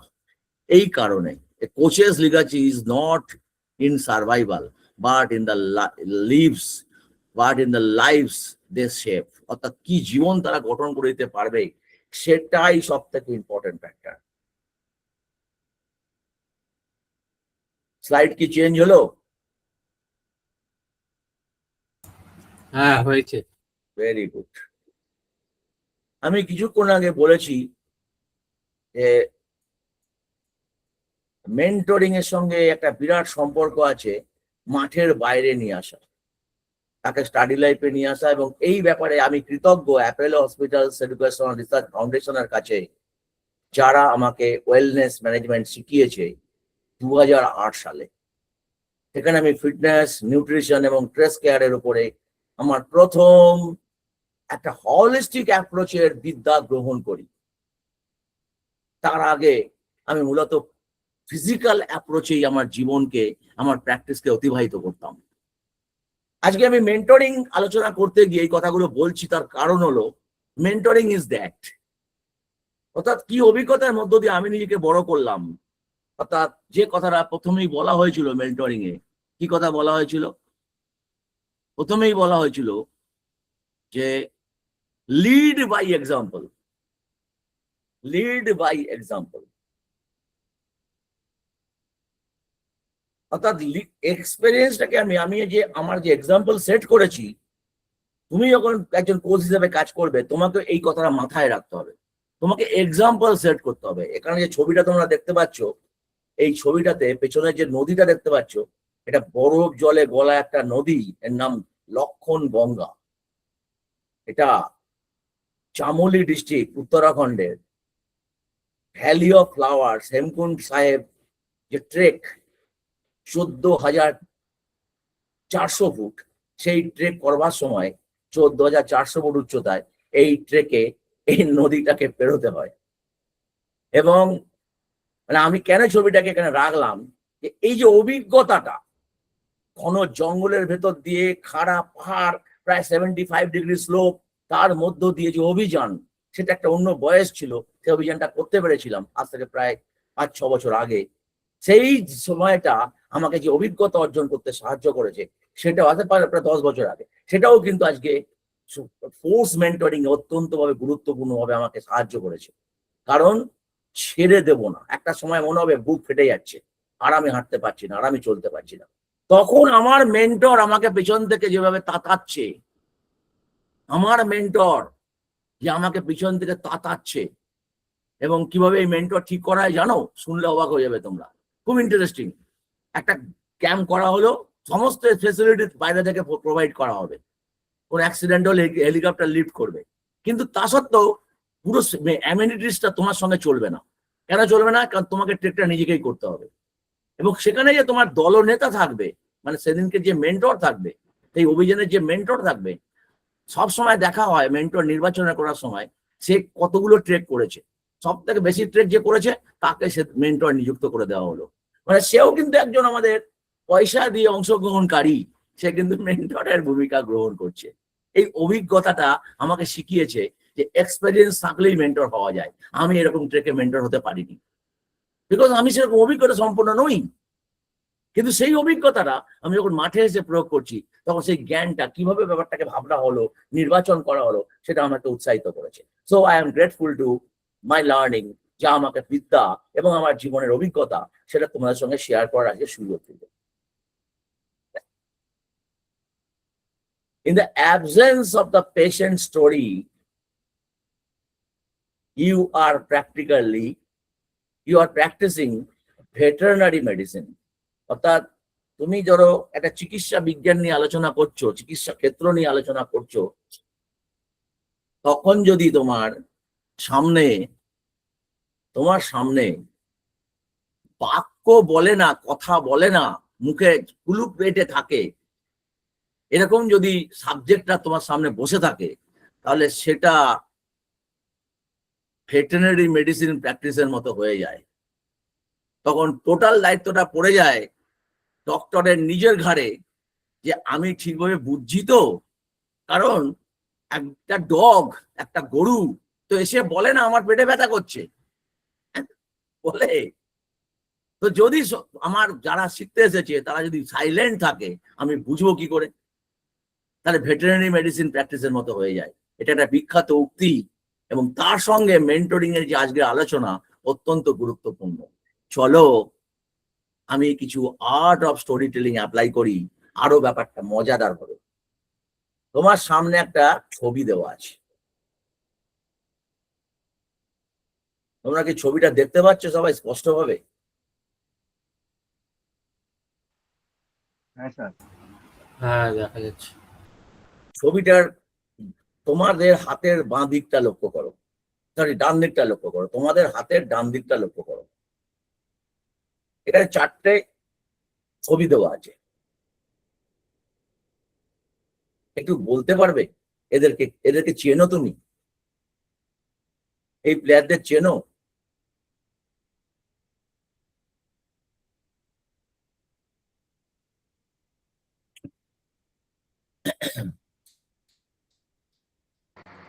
এই প্লেয়ারদেরকে চেনো তোমরা? বলো বলো বলো বলো বলো। হ্যাঁ আচ্ছা, চিনি চিনি। চিনি স্যার, কিছু কিছু প্লেয়ারদের চিনি স্যার। ওই বলো জাসপ্রীত কাকে বুমরা, চেনো বলো। স্যার জাসপ্রীত বুমরা আর লতিফ মালিঙ্গা আছেন তারপর একসঙ্গে। তারপর উপরে sir Sachin Tendulkar, I think owner coach আছে। কোচের নাম কি? নামটা কি স্যার মনে পড়ছে না স্যার, এই কোচের নাম তো পৃথিবীর কেউ ভুলে না। মনে পড়ছে না। আর স্যার উপরে আছে স্যার, উপরে কে আছে? স্যার চিনি না স্যার, ঠিক চিনতে পারছি না স্যার। আর এইটা আছে স্যার, নামটা ভুলে ভেনাস যাচ্ছি। Williams and Serena Williams. আর তার তলায় কে রয়েছে? নাদাল। রাসেনা নাদাল হবে। Nadal Nadal. নাদাল। আর পাশে হ্যাঁ, স্যার ছবিটা দেখতে পাচ্ছি না ঠিক স্যার। সে আপনি মোবাইল থেকে দেখলে আর কি করে দেখবেন স্যার, কিছু করার নেই তো আমার। আমি তো যেটা করে রেখেছি তাতে আপনার মোবাইল থেকে দেখা যাবে না। স্যার এইটুকু। আর এগুলো তো আলাদা আলাদা করে ছবি প্রত্যেকটা স্লাইড দিলে অনেক স্লাইডের সংখ্যা বেড়ে যাবে। এবার দেখুন মজাটা, এদের জীবনে we need mentor in life.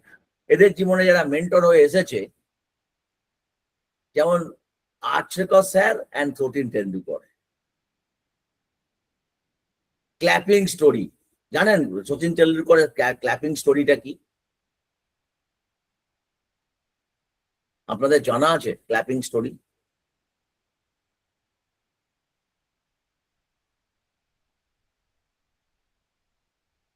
আপনাকে কোচিং কে প্রাণবন্ত করতে গেলে আপনাকে কিন্তু স্টোরি তৈরি করতে হবে। আপনি ভাববেন যে আপনি পায়ে হাতে দেখিয়ে দেবেন আর কোচ হয়ে যাবেন, তা কিন্তু নয়। জানেন কেউ, আপনাদের মধ্যে কেউ জানেন ক্ল্যাপিং স্টোরি? এই যে দুজন প্লেয়ারের ছবি দেওয়া হয়েছে, মালিঙ্গা অ্যান্ড বুমরা, এরা দুজনে একই টিমের টিমমেট, অথচ মালিঙ্গা এই বুমরার কি হলো মেন্টর। দেখুন মজাটা কি, যে কেউ মেন্টর হতে পারে, মেন্টর যে কেউ হতে পারে। নাদালের মেন্টর কে? তার কাকা। সেরিনা উইলিয়ামস আর ভেনাস উইলিয়ামস এর মেন্টর কে? তার বাবা। আর সচিন তেন্ডুলকরের মেন্টর কে? তার arch record sir. Sachin Tendulkar একদিন প্র্যাকটিসে আসেনি। সচিন তেন্ডুলকর পরের দিন যখন প্র্যাকটিসে এসছে, একটু লেটে এসেছে সেদিনকে, এসে বলছে, আর্চ রেকর্ড স্যার বলছে যে তুমি আসোনি কেন, দেরি করে আসলে কেন? বললো স্যার আমাদের সিনিয়র টিমের ম্যাচ ছিল, তাই আমি ওদেরকে ক্ল্যাপ করতে গেছিলাম। তখন আর্চ রেকর্ড স্যার ওকে বলছে যে তুমি যদি আজকে ঠিকভাবে প্র্যাকটিস না করো, তুমি তো ওদের ক্ল্যাপ করে এলে, একদিন তোমার জন্য ক্ল্যাপ করার কেউ থাকবে না। তাই তো, তাই তো, তাই তো, তাই তো, তাই তো, তাই না? সেই জন্য মেন্টরিং এ আমি এখানে একটা রিয়েল লাইফ ছবি দিয়েছি, আমার জীবনের রিয়েল লাইফ ছবি। প্রথমে তোমাকে রিস্ক ম্যানেজমেন্ট তৈরি করতে হবে, তুমি কি করতে যাচ্ছ। তারপরে তোমাকে রাইট টেকনিক অ্যাডপ্ট করতে হবে। তারপরে যখন তুমি সেই রাইট টেকনিক অ্যাডপ্ট করবে, তখন তুমি ব্রেকিং নিউজ হবে। এবার এই ব্রেকিং নিউজ হওয়ার সময় মজাটা কোথায়? ব্রেকিং নিউজ হওয়ার সময় যে কোচ, যে তোমাকে গাইড করছে, যে মেন্টর তোমাকে গাইড করছে, সে হয়তো আলোকে আসবেই না। আলোকে আসবে যে ওপরে গেছে, পাহাড়ের ওপরটায় চড়েছে। এখানে একটা রক ক্লাইম্বিং কোর্সের ছবি দেওয়া হয়েছে, আর একটা ট্রেকের ছবি দেওয়া হয়েছে। আলটিমেটলি আমি যখন ডেস্টিনেশনের পাহাড়ের সব থেকে উচ্চ জায়গাটায় পৌঁছচ্ছি, যেখান থেকে সমস্ত এলাকাটাকে পরিষ্কার করে দেখা যায়, সেই জায়গাটায় পৌঁছানোর আগে পর্যন্ত যে ট্রেনিং, যে টেকনিক, সেই টেকনিকটা হচ্ছে রিস্ক অ্যাসেসমেন্ট করে তারপরে টেকনিকটা অ্যাডপ্ট করা হয়। কিন্তু এই ছবিটায় দেখো, যখন আমি পাহাড়ের সুউচ্চ জায়গাটায় রক ক্লাইম্বিং এ পৌঁছে গেলাম, ওই রকটা আমি পেরোলাম, যখন আমি পাহাড়ে উঠলাম, তখন কিন্তু আর আমার যে মেন্টর, তলা থেকে যারা আমাকে সাহায্য করেছে উঠতে, তলায় দেখো মেন্টর দাঁড়িয়ে আছে, লাল জার্সি লাল টুপি পরে, তাকে আর ওপর থেকে দেখা যাচ্ছে না। আমি যখন নেমেও আসবো, তখনও তাকে কেউ ব্রেকিং নিউজের জন্য বুম ধরবে না, বুমটা আমাকেই ধরবে। ঠিক তেমন তুমি যখন মেন্টর, তোমার ক্ষেত্রেও তাই ঘটবে। বোঝা গেল? তোমরা কি বুঝছো বিষয়টা? Yes sir. হ্যাঁ স্যার। এটা কিন্তু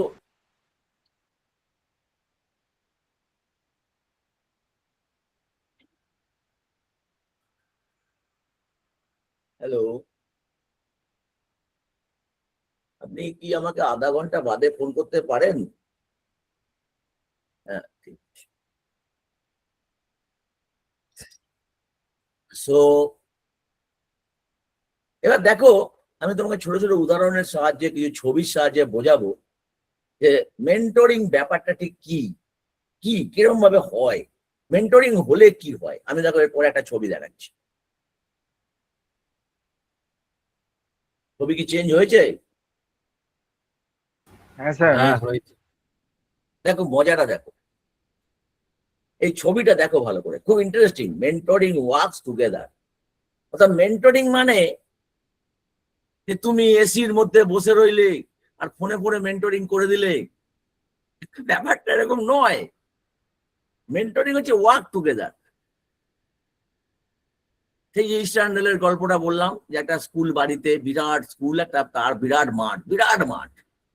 সেই মাঠে আমরা সেই স্কুল বাড়িটা নিয়ে বড় ব্যবস্থা, সেখানে সমস্ত ব্যবস্থা করা হলো। হোটেল নয়, স্কুল বাড়ি, সেখানে প্লেয়াররা থাকবে। ইস্টার্ন রেলের মতো প্লেয়াররা রাজি হয়ে গেল থাকতে। তখন আমার খুব মার্কেটে ডিমান্ড। আশিস স্যার এসেছে মানে ও যেখানে যাবে সেখানে যাবো, এরকম একটা ব্যাপার। তো সেই জায়গাটাকে আমি যখন করছি, আমি সেই ছবি দিচ্ছি না এখানে, এটা একটা অন্য ছবি। এবার দেখো এই ছবিগুলো লক্ষ্য করো, একটু বুঝতে পারবে মেন্টরিং কি। সকালবেলা এই পাহাড়টায় রক ক্লাইম্বিং ট্রেনিং হবে, সকালবেলা কসরত হচ্ছে সবাই মিলে together.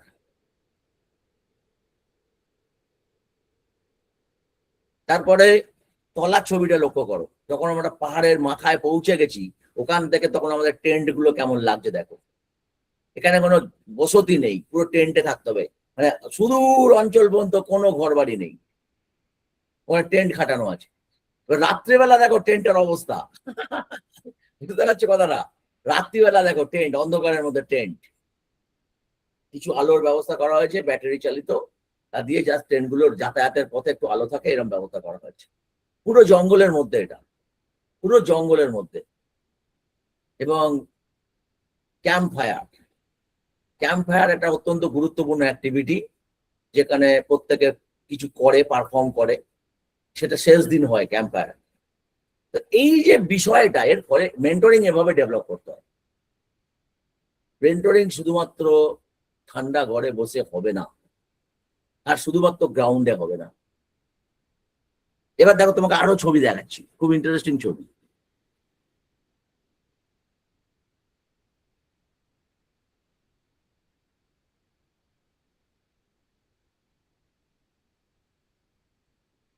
Mentoring is to bring people all together, motivating to utilize the best in you. দেখো এটা হচ্ছে একটা ছবি, আর এটা হচ্ছে একটা ছবি। যখন সবে মাত্র ক্লাসে এসেছে সবাই, তখন ক্লাস চলছে, টিচাররা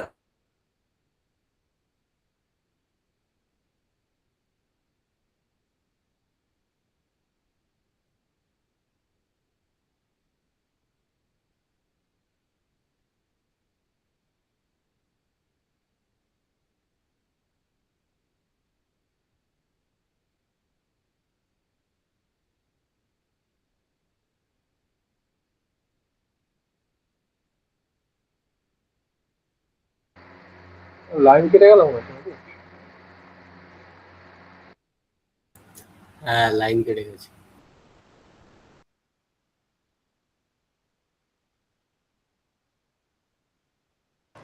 আপনারা একটু ওয়েট করুন স্যার, এক্ষুনি জয়েন করুন, একটু ওয়েট করুন। ব্যাপারটা কি হলো? কোনোভাবে মানে কানেকশনটা কেটে গেছে, আপনারা একটু হ্যাঁ, wait সেটাই করুন, স্যার দেখছি। এক্ষুনি জয়েন করুন, ঠিক আছে? আপনার কাছে অনুরোধ রইল।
হ্যাঁ স্যার, ঠিক আছে, এবার ঠিক আছে। স্যার মিউট হয়ে আছে, স্যার মিউট হয়ে আছে। হ্যাঁ, কি হলো ব্যাপারটা? কিছু নেই স্যার, আমার মনে হয় একটা টেকনিক্যাল ইস্যু মনে হয়েছিল, হ্যাঁ, মনে হচ্ছে কোনো ডিপ করেছিল ইয়েটা, ইন্টারনেটটা মনে হয় কোনো deep- হ্যাঁ, টেকনিক্যাল হচ্ছে, ইস্যু, কদিন ধরে একটু ডিস্টারবেন্স চলছে, আমি লক্ষ্য করে প্রচন্ড দেখছি। ডিস্টার্বেন্স চলছে স্যার, প্রচন্ড। হ্যাঁ হ্যাঁ, প্রচন্ড ডিস্টারবেন্স চলছে একটা। হুম, হুম, হুম। ঠিক এবার আছে, এবার আপনি পিপিটি অন করে দিন, স্ক্রিন শেয়ার করে দিন। হ্যাঁ স্ক্রিন শেয়ার করে দিচ্ছি। হ্যাঁ।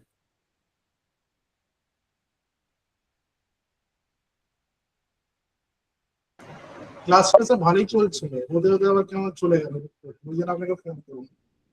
হ্যাঁ, তোমার সঙ্গে আমি কথা বলবো, আজকে একটা ক্লাসে ব্যাপার হয়েছে। হ্যাঁ স্যার, বলে হ্যাঁ, ফেলুন, তোমাকে এখনই একটু এখনই বলে ফেলুন স্যার। হ্যাঁ হ্যাঁ, এখনই বলছি, আমি সবার সামনেই বলছি, কারণ আমি ঢাকঢুক গুড় পছন্দ করি না, সবার সামনেই হ্যাঁ বলছি। হ্যাঁ হ্যাঁ, না বলুন বলুন। হ্যাঁ, সেটা হলো, দাঁড়াও 1 মিনিট, এটা হলো মিঠুন দাস বলে একটি ছেলে। মিঠুন দাস তো রে, হ্যাঁ স্যার। মিঠুন দাস বলে একটি ছেলে। হ্যাঁ, এই ছেলেটি সবসময় প্রায় দিনই ক্লাসে অ্যাকচুয়ালি অ্যাটেন্ড করে না। ও কি করে, ক্লাসে ঢোকে বারবার করে, অ্যাকচুয়ালি কি আজকে যে ক্লাসটা হচ্ছে এটা একটা অত্যন্ত গুরুত্বপূর্ণ বিষয়, কোর্স মেন্টরিং এর উপরে ক্লাস হচ্ছে। এখানে ইন্টারাকশন, আমি প্রত্যেকের সঙ্গে মতামত নিচ্ছি, তারা কি বুঝছে না বুঝছে এগুলো জানছি, এবং সেই অনুসারে আমি আলোচনা করছি। তাই আমি বললাম যে তুমি ক্যামেরায় আসো, বললাম স্যার আমি ক্যামেরা আছি, আমি অফিসে আছি। বলে দেখো তুমি অফিসে আছো কি বাড়িতে আছো সেটা আমার কাছে ম্যাটার করে না, ক্লাসের টাইম 8টা, তুমি যদি সেখানে তুমি নিজেকে ঢেকে রেখে লুকিয়ে রেখে ক্লাসে অ্যাটেন্ড করো, তাহলে আমি কি করে তোমার ক্লাসের মধ্যে ক্লাসটা তুমি বুঝবে কি? তো ও আমাকে তখন একটা কথা বলেছে, একটা থ্রেট করেছে, শুনে রাখো কথাটা, থ্রেট। আমি সিম্পলি এটাকে থ্রেট মনে করছি। কি থ্রেট করেছে? ও আমাকে থ্রেট করেছে যে আমি বোস হাউসকে জানিয়েছি, না সরি না, বোস হাউস সব জানে যে আমরা চাকরি করি, এবং শব্দটা কি আমরা, মানে ও আমরা শব্দটার মাধ্যমে একটা গ্রুপ তৈরি করতে চাইছে। এবং এর আগেও তোমাকে বলে দিই, ও এর আগেও এরকম একটা গ্রুপ তৈরি করেছিল, বা ওর নেতৃত্ব করতো। ও আমার ক্লাসে বলা ছিল যে আমার পারমিশন ছাড়া কেউ ক্লাসের ছবি তুলবে না, ও ছবিগুলো তুলে ওই গ্রুপে দিত। আমার কাছে সব খবর আসতে শুরু করলো, এবং তোমরাও নোট করেছো যে এরকম গ্রুপ থেকে উল্টোপাল্টা মেসেজিং হচ্ছে। তো এই জায়গাটা কিন্তু একটু অ্যালার্ট থাকার দরকার আছে। ঠিক আছে স্যার, এটা ও আজকে ডিস্টার্ব করেছে, ও আজকে প্রচন্ড ডিস্টার্ব করেছে। তারপর আমি বাধ্য হয়েছি বলে, না তুমি ডিস্টার্ব করছো, ওনাকে আমি বারবার করে অনুরোধ করেছি, please join please join please join, আসো ক্লাসে আসো। ও রাস্তা থেকে মাইকের আওয়াজ শোনাবে, আমি কেন ওকে ইয়ে করতে দেবো বলো তো? ঠিক করেছেন স্যার। আমি ক্লাস থেকে বার করে দিই, কারণ কি এরা কি হচ্ছে, ঢুকে বসে থাকছে, অ্যাটেন্ডেন্স ঢুকে বসে অ্যাকচুয়ালি আদৌ ক্লাস করছে না, অ্যাটেন্ডেন্স। স্যার আমরা এই একটা, আপনি দেখেছেন নিশ্চয়ই, হ্যাঁ আমরা দেখেছি আমরা শুনুন। ইররেগুলার অ্যাটেন্ডেন্সের জন্য আমরা ডাইরেক্ট প্রিন্সিপাল মহারাজ এবং আমাদের মহারাজকে দিয়ে একটা নোটিশ আমরা করেছি। হ্যাঁ দেখেছি তো, 25% এদের কাছে আমি শুকঙ্কর মহারাজ বা প্রধান মহারাজ, তাদের যে মানে তাদের যে সম্মানটা, তার কোনো গুরুত্ব বেশিরভাগই দেয়, এরা বেশিরভাগই সম্মান দেয়। কিন্তু কিছু কিছু ক্যান্ডিডেট আছে তারা এতটাই মানে মানে মানে কি বলবো, মানে এগুলো অ্যাকসেপ্ট করা যায় না। এইরকম রামকৃষ্ণ মিশনের মতো প্রতিষ্ঠানের যে প্রোগ্রাম, সেখানে তুমি ডিসিপ্লিনটাকে আমরাকে রাখতেই হবে, রক্ষা করতেই হবে। ঠিক ঠিক ঠিক ঠিক স্যার, এটা মানে উই আর বাউন্ড টু, আমি যদি এটা ভুল করতে পারি না এরকম ভাবে।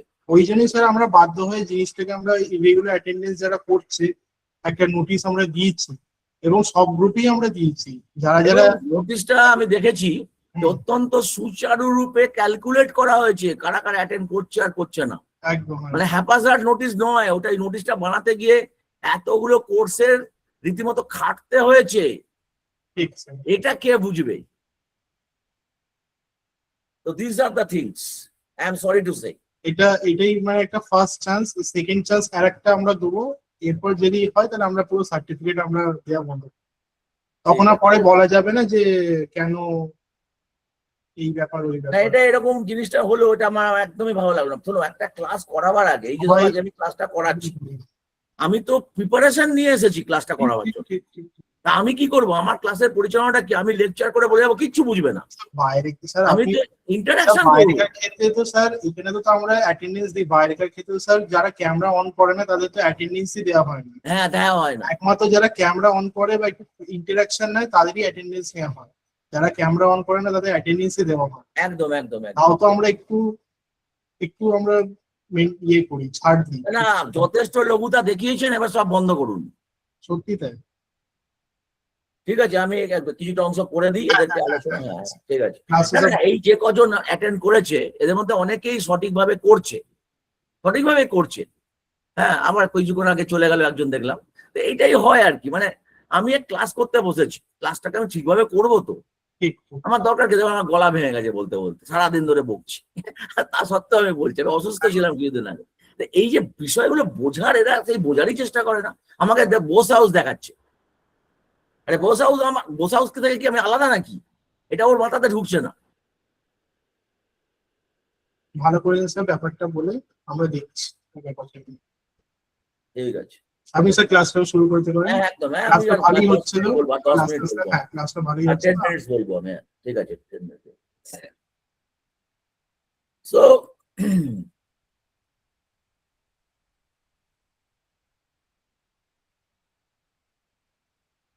দেখ, ওপেন হয়েছে। হ্যাঁ, হয়েছে। হয়েছে। আচ্ছা, আমরা কোন পর্যন্ত ছিলাম আলোচনায়? কোচেস অ্যারিনা, তাই তো? আমরা কোচেস অ্যারিনায় ছিলাম। এই স্লাইডটা দেওয়া হয়েছিল। এটা দেওয়া হয়। এটা কিছু না, এটা থেকে আমরা যারা ট্রেনার তারা এই জায়গাটায় ঢুকবো না। We are not the coach. আমরা স্ট্রেংথ অ্যান্ড কন্ডিশনিং কোচ, আমরা টেকনিক্যাল কোচ নই। বোঝা গেল কথাটা?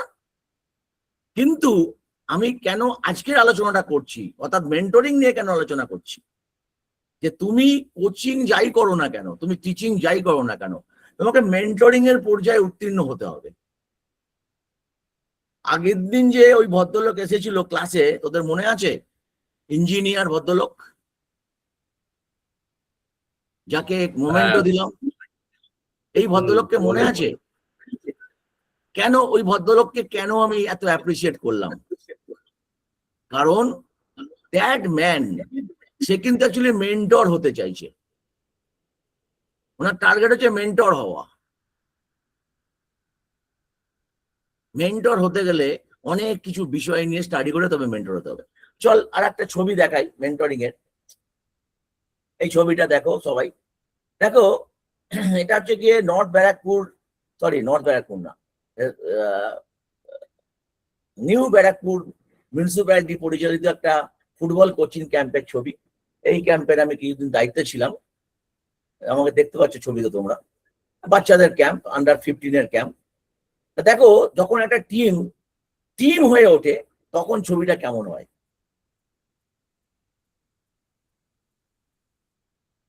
বোঝা গেল ব্যাপারটা? যখন টিম হয়ে ওঠে তখন ছবিটা কেমন হয়। দেখো, এখানে টিমের আরো ছবি। প্রায় 32 বছর ধরে একটা বিশেষ ক্লাবকে আমি পরিষেবা দিয়ে এসেছি। সেখানে দেখো টিম কিরম ভাবে তৈরি হয়। বোঝা গেল কথাটা? টিম কিরম করে তৈরি হয়, এই ছবিগুলো তার প্রমাণ। কি করে টিম তৈরি হয়, কিভাবে ডিসিপ্লিনটা আস্তে আস্তে তৈরি হচ্ছে বিভিন্ন অ্যাক্টিভিটিস এর মধ্য দিয়ে। এই ছবিগুলোর মধ্য দিয়ে আমি যাচ্ছি। এবার চলো মেন্টরিং বলতে কি বোঝায় সংক্ষেপে বলবো, তারপরে বাদবাকি অংশটা পরের দিনের জন্য রাখবো। মেন্টরিং খুব ইম্পর্টেন্ট একটা শব্দ। To name a thing is to control that thing. অ্যারিস্টটলের একটা বিখ্যাত উক্তি, to name a thing is to control that thing. কোনো একটা জিনিসকে নাম প্রদান করো তাকে কন্ট্রোল করবার জন্য। অর্থাৎ তুমি যখন মেন্টরিং করতে বসবে তখন তোমার মাথায় রাখতে হবে যে আমি একটা লোককে নামই করব, এবং এই নামই করে যখন তুমি তাকে কন্ট্রোল রাখবে, সে তার নামের প্রতি সুবিচার করছে কিনা সেটাই তাকে আলটিমেটলি বোঝাতে হবে। বোঝা গেল কথাটা? নামটা কোথা থেকে আসবে? বাবা মার দেওয়া নাম? বলো বলো বলো, নামটা কোথা থেকে আসবে? পারফরমেন্স থেকে নাম আসবে, এবং সেই পারফরমেন্সটা ধরে রাখার জন্য তাকে মেন্টরিং করতে হবে। একটা ইটার্নাল ট্রুথ খুব ভালো করে বুঝে নাও, purpose is the most essential core of leadership. Without purpose there is no mission, vision or reason for being. Tom ভোটেলের কথা। অর্থাৎ তোমাকে একটা পারপাস দিতে হবে সেই ক্যান্ডিডেটকে, এবং সেই পারপাসফুল লিডারশিপ করতে হবে। এটা হচ্ছে মেন্টরিং এর সব থেকে ইম্পর্টেন্ট জায়গা। এবং সেই পারপাসটা আমি যদি ছোট্ট করে বলি,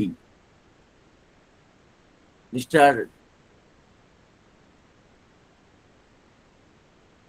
তাপস বাবু, what is the purpose of your life?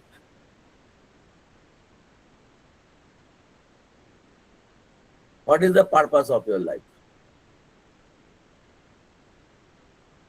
Sir আমার মেইন পারপাস হচ্ছে মানুষকে ভালো রাখা, সুস্থ রাখা, মানসিকভাবে এবং শারীরিকভাবে, এটাই। তাহলে তো আপনি কোচ নন, তাহলে তো আপনি চিকিৎসক। সেই ডিগ্রি কি আপনার কাছে আছে? তাহলে আপনার ওটা পারপাস হবে কি করে?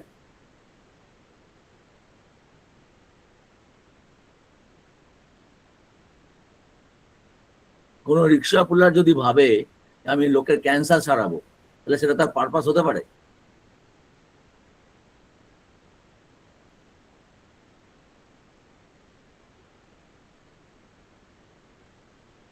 তাহলে পারপাসটা তো আপনার জন্য রিয়েলিস্টিক হলো না।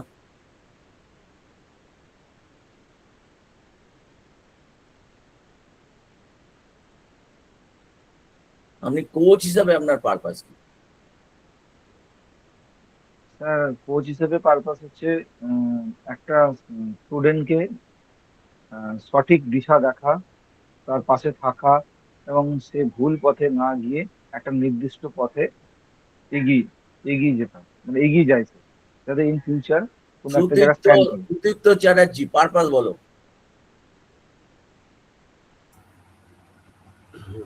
আমার পারপাস বলতে লোককে এডুকেট করা, আর একটা লিগাসি তৈরি করা, বা মানে বলো বলো বলো। ওই অ্যাকচুয়ালি ইউ ওটাই। Don't have any purpose. তোমাদের দুজনেরই কোনো পারপাস নেই। মানে আমি ধাক্কা দিয়েছি, কুতে কুতে ভাই পারপাস তৈরি করছো। রবি শঙ্কর। স্যার, সঠিক গাইডেন্স দেওয়া, এডুকেশনের সাহায্যে অবশ্যই। অমিত দাস। স্যার তার ভুল সংশোধন করা এবং সঠিক পথটা দেখানো, তার মধ্যে নিজের এক্সপিরিয়েন্সটা কিছুটা মানে দিয়ে, অভিজ্ঞতা দিয়ে। তোমরা চমকে উঠবে আমি যে উত্তরটা দেবো সেটা শুনলে, চমকে উঠবে। আমি একটা রাইফেল শুটিং ক্লাবে একটা মেয়েকে জিজ্ঞাসা করেছিলাম, মেয়েটার বয়স হচ্ছে 11 বছর, 11 ইয়ার্স, না 11 বছর, হ্যাঁ 11 বছর, 11 বছর বয়স। বলেছে what is your goal, what is the purpose of your life? সে আমাকে কি বলেছিল শুনবে? শুনলে না তোমরা চমকে উঠবে, লাফিয়ে উঠবে।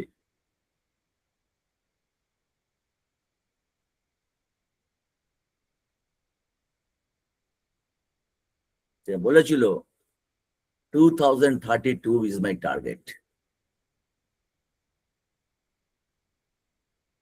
1932 হচ্ছে আমার টার্গেট। বলো সে কি বলেছে? একে বলে পারপাস। আর তোমরা যেগুলো বলছো সেগুলো হচ্ছে ওয়ে, কন্টেন্ট। কন্টেন্ট তোমার কাছে আমি শুনতে চাইনি।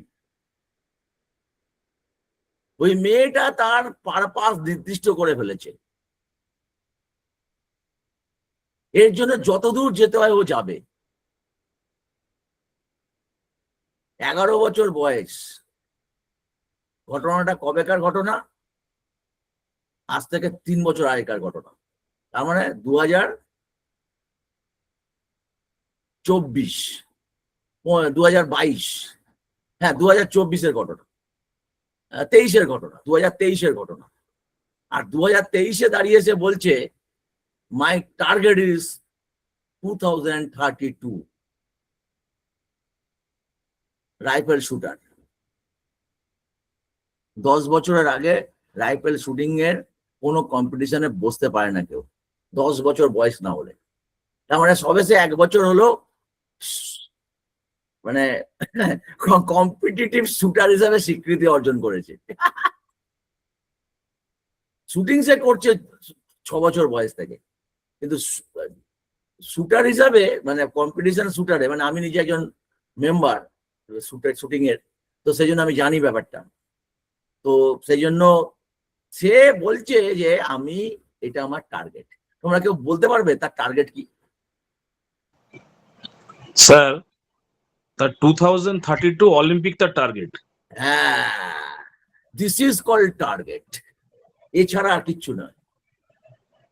একটা লং টার্ম ভিশন স্যার একটা। হ্যাঁ, এটাই তো পারপাস। আমি মেন্টরিং বলতে গিয়ে তো সেগুলোর উপরেই গুরুত্ব দিচ্ছি এতক্ষণ ধরে। Long term vision, survival mentality নয়। ওই সোদপুরের শুটিং কম্পিটিশনে একটা প্লাস্টিকের মেডেল নিয়ে এসে ঠিক আছে আলমারি সাজিয়ে রাখা উদ্দেশ্য নয়। আন্ডারস্ট্যান্ড? এমন একটা টার্গেটও করেছে যে টার্গেটটা ফুলফিল করতে পারলেই, মানে ওর এখন বয়স 11, তার সঙ্গে 9 যোগ করুন, তার মানে 19-20, and she wants to achieve the gold medal or the medal in Olympic, and in the year and at her age of 20 years she wants to join as the DSP of any district. Say DSP চাকরি achieve করতে চাইছে। 20 বছর বয়স যখন হবে আমি আমার একজন ডিএসপি চাকরি করবো। তোমরা জানো, রবিশঙ্কর তুমি জানো এদের ডিএসপি চাকরি দেওয়া হয় অলিম্পিক মেডেল হলেই। তুমি জানো এটা ঘোষিত, এটা ঘোষিত সারা ভারতবর্ষে ঘোষিত, প্রত্যেক রাজ্যে ঘোষিত এটা। ক্লিয়ার? বুঝতে পারছো তোমরা পারপাস? তা সেরকমই তোমাদের পারপাস কি? তোমাদের পারপাসটা তোমাদের পারপাস নয়। তোমাদের পারপাসটা হলো তোমার যাকে তুমি মেন্টরিং করছো তার পারপাস। তাপস বাবু যে কথাটা বলেছে সেটা আদৌ পারপাস হতে পারে না। As a mentor, as a coach, am I right? তোমরা কি আমার সঙ্গে সহমত হচ্ছ? মানে এরকম ব্যাপারটা নয় যে তুমি পেট চালাবার জন্য এই প্রফেশনটা এসেছো। তুমি তো পেট চালাবেই, কিন্তু তার সঙ্গে তোমার আলটিমেটলি উদ্দেশ্যটা কি?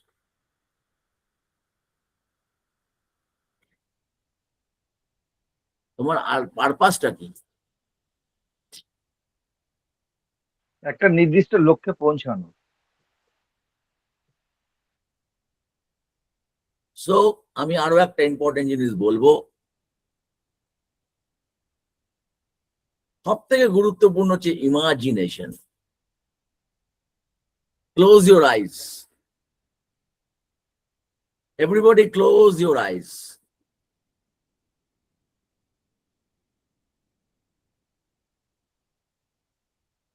একটা স্টেডিয়াম কল্পনা করো, কোচ হিসাবে তুমি বসে আছো, তোমার ট্রেনিং, তুমি সাপোর্ট স্টাফ হিসাবে দলের সঙ্গে গেছো, তোমার ট্রেনিং একজন কুস্তিগির, তুমি দেখছো ইউক্রেনের একজন কুস্তিগিরের সঙ্গে তোমার ক্যান্ডিডেট লড়াই করছে, এবং তুমি নিজে ভাবছো তুমি নিজেই লড়াইটা করছো, তুমি নিজেই লড়াই করছো, তোমার মধ্যে সেই ভাবটা তৈরি হচ্ছে তুমি নিজেই যেন লড়াইটা করছো। প্রচুর ভারতীয় নাগরিক সেই দিনকে টিকিট কেটে স্টেডিয়ামে প্রবেশ করেছে। ক্যালিফোর্নিয়া অলিম্পিক চলছে 2028, California Olympic, sorry Los Angeles Olympic. আগামী অলিম্পিক হতে চলেছে লস এঞ্জেলসে, চলছে। প্রচুর ভারতীয় নাগরিক, সারা আমেরিকাতে কাজ করা ভারতীয় নাগরিকরা সেদিনকে মাঠে উপস্থিত হয়েছে। তারা প্রচন্ড রকম ভাবে চিৎকার করছে। গ্যালারিতে ওয়েব চলছে, ওয়েব, গ্যালারিতে ওয়েব চলছে, ওয়েব চলছে, গ্যালারিতে ওয়েব চলছে। থিঙ্ক করো যে গ্যালারিতে ওয়েব চলছে। তোমার ক্যান্ডিডেট বারবার পোজ দিয়ে হারিয়ে দিচ্ছে ইউক্রেনের ক্যান্ডিডেটকে। তোমার ক্যান্ডিডেট, তুমি পুলকিত হচ্ছ। পয়েন্ট ক্রমশ জয়ের দিকে এগিয়ে চলেছে, পয়েন্ট ক্রমশ জয়ের দিকে এগিয়ে চলেছে। তোমার হৃদস্পন্দন বেড়ে গেছে, তোমার হৃদস্পন্দন বেড়ে গেছে।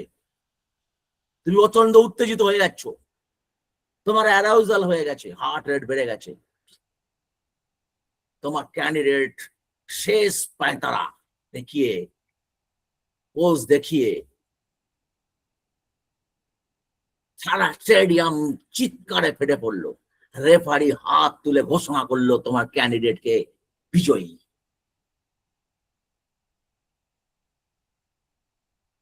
কিছুক্ষণের মধ্যেই ওখানেই অনুষ্ঠান শুরু হচ্ছে, গোল্ড মেডেল দেওয়ার, মেডেল ডিস্ট্রিবিউশন সেরিমনি। একদম টপ পজিশনে তোমার ক্যান্ডিডেট দাঁড়িয়ে আছে। সে হাত দিয়ে টেনে থার্ড পজিশন এবং সেকেন্ড পজিশনকে তাদের জায়গায় উঠিয়ে দিল। সারা স্টেডিয়াম ফেটে পড়ছে আনন্দে, তার এই বডি ল্যাঙ্গুয়েজে, তার এই গেস্টারে, তার এই কম্প্যাশন অ্যাটিটিউডে ভারতীয় সংস্কৃতির প্রকাশ ঘটাচ্ছে সে। থিঙ্ক, ইমাজিন, সেই ক্যান্ডিডেট কান্নায় ভেঙে পড়লো মেডেল নিয়ে। তোমাদের চোখেও জল, তোমাদের চোখেও জল, তোমরা কেঁদে ফেললে, তোমাদের চোখ দিয়ে জল বেরিয়ে এসেছে। সে আনন্দ তোমরা ধরে রাখতে পারছো না। এই জয় সারা ভারতবর্ষের জয়, এই জয় তোমার জয়। কমফোর্টেবল অনুভব করলে ধীরে ধীরে চোখ খুলে দাও।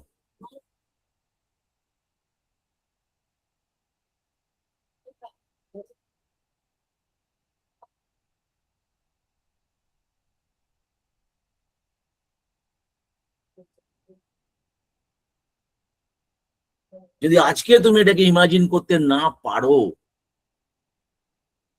তাহলে কোচিং তোমার পেশা নয়। আর মেন্টরিং তো আকাশ হাজার হাজার দূরে রয়েছে।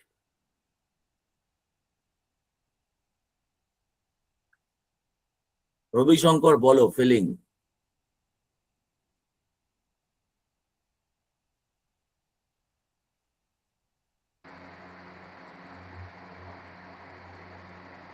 এটা তো বলা সম্ভব না। আর তুমি কি ইমাজিন করতে পেরেছিলে? কিছুটা তোমার কি কান্না এসেছিল? কিছুটা স্যার এসেছিল, কারণ আমি আমার ছাত্রদের ক্ষেত্রে এটা দেখেছি, তারা যখন জিতে তখন আনন্দটা আমারই হয়। সুতীর্থ,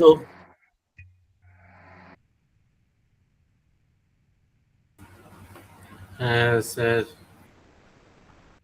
মানে এটা বলা মুশকিল ওইভাবে।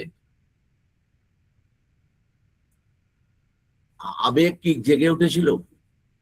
ইমোশন কি হ্যাঁ টপে পৌঁছেছিল? কান্না কি এসে যাচ্ছিল? কেঁদে ফেলবে এরকম মনে হচ্ছিল? হ্যাঁ, ভিতরটা কাঁদে, চোখে জল থাকে না, ভিতরটা কাঁদে সেরকম ভিতরটা একটা। কাঁদে। সে আনন্দের কান্না যেমন হয় সেরকম কি হচ্ছিল? হ্যাঁ হ্যাঁ তাপস, হ্যাঁ স্যার, এরকম আমার ঘটনা একদম ঘটেছিল, মানে রিয়েল লাইফে, মানে আর কি। যখন আমি আমার ছেলেকে একটা কম্পিটিশনে নিয়ে যাই, সেখানে তার গ্রুপে ক্যান্ডিডেট ছিল, প্রায় 500 ক্যান্ডিডেট ছিল। এবং আমি ভালো ভালো, ওখানে এত প্লেয়ার ছিল, আমি কল্পনাই করতে পারিনি যে ও একটা র্যাঙ্ক পাবে। কিন্তু আহ, যে প্রসেসিং এ ওকে করিয়েছিলাম বা শিখেছিলাম, সে হয়তো করতে পেরেছিল। এবং পরবর্তীকালে যখন তাকে রেজাল্ট যখন দেওয়া হয়, আস্তে আস্তে ফার্স্ট, সেকেন্ড, থার্ড র্যাঙ্কে যখন ও পায়, মানে আমি ভাবতে পারি, মানে নিজের অন্তর থেকে একটা মানে কান্না বেরিয়ে গেছে যে অতগুলো ছেলের মাঝখান থেকে ও থার্ড র্যাঙ্ক পেয়েছে, এটা একটা ভাববার বিষয়। আজকে যারা ক্লাসে অ্যাটেন্ড করলো না, সুমিত দাস অফ করে দিল মাইক কিছু বলতে হবে ভেবে, তারা কতটা লাভ করলো আর কতটা লস করলো বলে তোমরা মনে করো? এটা একটা প্রচুর গুরুত্বপূর্ণ লস। বিষয় নিয়ে আজকে আলোচনা নেই স্যার। হ্যাঁ মানে স্যার এটা একটা খুব গুরুত্ব বিষয় নিয়ে আজকে আপনি আলোচনা যেটা করলেন, মানে আমরা ভাবনা চিন্তার বাইরে ছিল খুবই। মানে আজকে ক্লাসটা যদি মিস করতাম মানে খুব ভয়ানক ভাবে আমার দিক থেকে। যদি বড় কিছু ভাবে থাকেন, মাথার মধ্যে বড় কিছু ভাবতে থাকেন, তাহলে এভাবেই ভাবতে হবে। আর যদি মিস্ত্রির মতো ভাবেন, তাহলে ওই ট্রেনিং 4টে ব্যায়ামের মুখস্থ রাখবেন, যেমন সবাই রেখেছে। তারা নিজেকে ট্রেনার ভাবছে, এরাই আবার দেখবেন করে খাবে, মানুষকে টুপি দেবে, মানুষকে মিথ্যা বিভ্রান্ত করবে এবং ভুলভাল শেখাবে। ওরকম ট্রেনার হয়ে যাবেন। যদি কাজ করতে হয় তাহলে এই স্তরে গিয়ে আপনাকে কাজ করতে হবে। যখন মনস্তত্ত্বটা পড়াতে শুরু করব, আমি অত লাফাতে চাইছি না, কারণ সেপ্টেম্বর মাস পর্যন্ত টানতে হবে ক্লাসটাকে, তার আগে কিছু পাচ্ছেন না আপনারা। সো এই দৃষ্টিভঙ্গি থেকে আমি যখন মনস্তত্ত্বটা পড়াবো, তখন দেখতে পাবেন আমি এতদিন ধরে যে কথাগুলো বলছি কিভাবে আপনার বিশাল ইনফ্লুয়েন্সিয়াল হবে ব্যাপারটা। এই জন্য কারণ স্যার কিছুদিন আগে একটা ঘটনা ঘটেছে, না তো আপনি তো দেখেছেন বা জানি না, কোনো একটা যোগা কম্পিটিশনে কোচ তার নিজের মানে সবকিছু চাপিয়ে দিয়েছে স্টুডেন্টের উপরে। মানে এটা করতেই হবে, এটা না করলে তুমি ফার্স্ট হতে পারবে না বা চ্যাম্পিয়নশিপ হতে পারবে না। মানে তার দ্বারা সেটা সম্ভবই নয়, এবং সেটা করার পর তার হিপ বোন ভেঙে যায়। এই যে ব্যাপারগুলো আছে, মানে এইগুলো তো জানতে হবে সবকিছু। ওই যে সার্ভাইভাল মেন্টালিটি কিছুক্ষণ আগে বললাম, সার্ভাইভাল। হ্যাঁ, তো ঠিক এটা আছে। জানা খুব দরকার এগুলো। হ্যাঁ, সার্ভাইভাল মেন্টালিটি। ঠিক আছে, আমি আজকের গ্রুপে ওই তিনখানা প্রথমের যে 3টে স্লাইড, আমি 3টে স্লাইডকে শেয়ার করে দিচ্ছি। একদম প্রথমের যে 3টে স্লাইড, ওটা আপনাদেরকে হেল্প করবে অনেক। তো আমি আর প্রলং করছি না, ক্লাস যদিও শেষ হলো না, প্রচুর বিষয় এর মধ্যে এখনো রয়ে গেছে ক্লাসে। অ্যাকচুয়ালি ক্লাসে আমরা সবেমাত্র ডেফিনেশন ক্লিয়ার করেছি, তারপরে imagination is everything. This is the preview of life's coming attraction. তুমি তোমার কামিং অ্যাট্রাকশন ও ইমাজিনেশনের মাধ্যমে প্রবেশ করেছিলে। আমি তোমাকে ইমাজিন করালাম, ভিজুয়ালাইজেশন করালাম, করিয়ে তোমাকে আমি বিগিনিং টু আন্ডারস্ট্যান্ড, অর্থাৎ তুমি তোমার যে লাইফের যে কামিং অ্যাট্রাকশন আছে, সেই অ্যাট্রাকশনের দিকে তুমি ধাবিত হলে। Mentoring is a journey, long journey, but your knowledge যেটা লং জার্নি করবে না শর্ট জার্নি করবে, তোমার অভিজ্ঞতা এটাকে লং জার্নি করবে না শর্ট জার্নি করবে, না মুখ থুবড়ে পড়বে, সেটার উপর সেটা নির্ধারিত করবে। নিজেকে নলেজেবল করার চেষ্টা করো। শুধুমাত্র একটা ফিটনেস কোর্স করতে এসছো এইভাবে ভাবনাটা রেখো না। So bye bye. স্যার একটা প্রশ্ন জিজ্ঞেস করবো স্যার? কে সুমিত দাস? হ্যাঁ বলুন। হ্যাঁ স্যার। স্যার এটা যদিও আমাদের মানে সাবজেক্টের মধ্যে হয়তো না, অ্যাট প্রেজেন্ট ভারতীয় ফুটবলে ভারতবর্ষের কেউ কি মেন্টার হতে পারে? ভারতীয়, বাইরের কোনো প্লেয়ার না। না, পারে না। একমাত্র এরকম একটা কোয়ালিফাইড লোকের নাম আমার যেটা মাথায় আসছে, কোয়ালিফাইড লোক, সেটা হচ্ছে গিয়ে, শুনলে আপনি অবাক হবেন যার নাম বলবো, সুনীল ছেত্রী, অবশ্যই বাইচুং ভুটিয়ার নাম বলবো, আর একজন আছে পুলিশে চাকরি করে, উচ্চ পদাধিকারী অফিসার, বড় পোস্টে চাকরি করে, সম্ভবত DSP rank owner, Vijayan, Keralian. Sir I am Vijayan. হ্যাঁ, আই এম বিজয়ন। তো এই ধরনের কিছু মানুষকে আমি দেখতে পাচ্ছি যাদেরকে মেন্টর হিসেবে ব্যবহার করা যেতে পারে। কিন্তু স্যার একটা কথা, ইনারা তো প্রত্যেকেই তো আন্তর্জাতিক ফুটবলের টপ লেভেল থেকে অনেকটাই দূরে থাকেন, মানে নিজেদের সেরা প্রাইম টাইমেতে ছিলেন, হয়তো আন্তর্জাতিক ফুটবলের টপ লেভেলে যাননি। সেক্ষেত্রে স্যার কি? তাতে কি হয়েছে? আমাদের ভারতবর্ষের তো কেউ যায়নি। তা তো সে তো টাচের মধ্যে রয়েছে, গাভাস্কার তো এখনো টাচের মধ্যে রয়েছে, প্রতিদিন তো খবর রাখে কি কি হচ্ছে না হচ্ছে। আচ্ছা গাভাস্কার তো প্রতিদিন খবর রাখে কি হচ্ছে না হচ্ছে, তাহলে গাভাস্কার কেন একজন কমিটির হেড হতে পারবে না? মানে আমি কি এখন মাঠে যাচ্ছি, তাহলে আমি কি কারো মেন্টর হতে পারি না?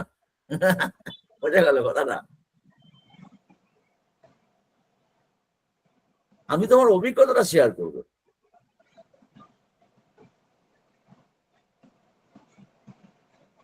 তাই না?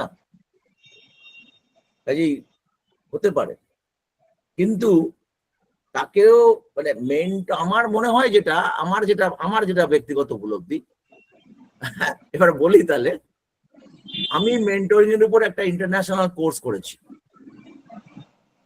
আমি আমেরিকার এটা মূলত একটু চার্চ সংগঠনের মাধ্যমে করানো হয়। আমি একটা মেন্টরিং উপরে একটা কোর্স করেছি। তা আমার মনে হয় মেন্টরিংটা নিয়েও একটা কোর্সের প্রয়োজন আছে, কোর্সের প্রয়োজন আছে।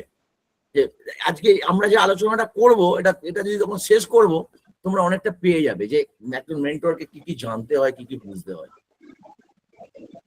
এটা পেয়ে যাবে তোমরা, অনেকটাই পেয়ে যাবে। এবার দেখো একটা মজা, দেখো এসেছিলে ফিটনেস ট্রেনিং এর কোর্স করতে, আমার এই মেন্টরিং এর ক্লাস শোনার পরে তোমাদের মধ্যে মেন্টরিং নিয়ে এত আগ্রহ তৈরি হয়ে যাচ্ছে। এটা কি ক্লাসের ফল, না তোমাদের মনের হৃদয়ের অন্তর্নিহিত বাসনা, কোনটা?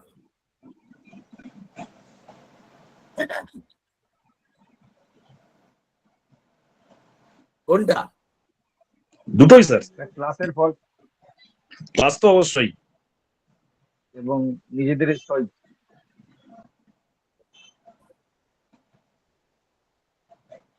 This is the job of the mentor. এবার বুঝলে কিছু? This is the job of the mentor. মানে আমি যে একজন মেন্টর হিসেবে যে রোলটা প্লে করছি, এটাই হলো সেইটা। এই ক্লাসটা করার পরে তোমাদের মধ্যে মেন্টরিং, আরে আমার তো বয়স হয়ে গেছে, আমি এখন নিজেকে মেন্টর তৈরি করতে পারি, আস্তে আস্তে ভাবতে পারি আমি কি করে মেন্টর হতে পারি। তো এই যে ভাবনাগুলো এসছে, মেন্টরের অভাব ভারতবর্ষে প্রচন্ড। ইন্ডিয়া নিডস মেন্টর, ভালো করে শুনে রাখো। We have coaches, we don't have mentors. কারণ কোচ সবসময় কি করে, সার্ভাইভাল মেন্টালিটি দিয়ে চলো। এই ম্যাচটা জিততে হবে, এই ম্যাচটা জিততে হবে, এই টুর্নামেন্টটা জিততে হবে, এই চাপে থাকে সে। মেন্টর ওই চাপে থাকে না, বুঝতে পেরেছো কথাটা? এই জন্য প্রচুর প্লেয়ার ভালো খেলোয়াড় হয়, ক্যারেক্টার ভালো হয় না, ক্যারেক্টার বিল্ড আপ হয় না, কমিউনিকেশন বিল্ড আপ হয় না। ফুটবলারদের মধ্যে বেশিরভাগই ওই একমাত্র বাইচুং ভুটিয়া আর ওই আমাদের কি বলে সুনীল ছেত্রী, আর কিছু প্লেয়ার। এখন গোয়ার প্লেয়াররা ভালো পারে, কেরালার প্লেয়াররাও ভালো পারে। এই জন্য দেখবে সাংবাদিক সম্মেলনে ওরাই যায়। কটা বাঙালি প্লেয়ার সাংবাদিক সম্মেলনে ইন্ডিয়া টিমে যায় বলো তো দেখি? এখন তো টিমে নেই কেউ বাঙালি, এটা যেতে পারে না, বলতে পারে না, কথাই বলতে পারে না ইংরেজিতে। কারণ নাকি শিক্ষাটা ডেভেলপ করেনি এদের। আমি বলছি না যে ইংরেজিতে কথা বলতে পারে না বলে সে কিছু জানে না, তা নয়, কিন্তু ইন্টারন্যাশনাল জায়গাতে তোমাকে ইংরেজিতেই বলতে হবে না। সো এই জায়গাগুলো ডেভেলপ হয় না, মেন্টরের এই জন্য প্রয়োজনীয়তা আছে। সে তোমাদের আর কি বলবো, আমি একজন প্লেয়ারকে যে মনমোহন ক্যাপ্টেনশিপ করেছে, তাকে ইংরাজি শেখাতাম, এক সময়। তাকে আমি বই টই সব জোগাড় করে দিয়েছিলাম এবং কিছুটা হেল্প করেছিলাম। সে আজকে ইংরেজিতে তার ফেসবুক স্ট্যাটাস দেয়, আমি দেখে ভালো লাগে বেশ। আমি নাম বলছি না, ঠিক আছে, সে স্ট্যাটাস দেয়। সো বাই বাই করে দিয়েছিলাম, কিন্তু তোমরা আমাকে ছাড়ছো না, ক্ষমা ভিক্ষা করি, এবার আমাকে ছাড়ো বাবা। Bye bye, bye bye, good night sir. Good night. Good night.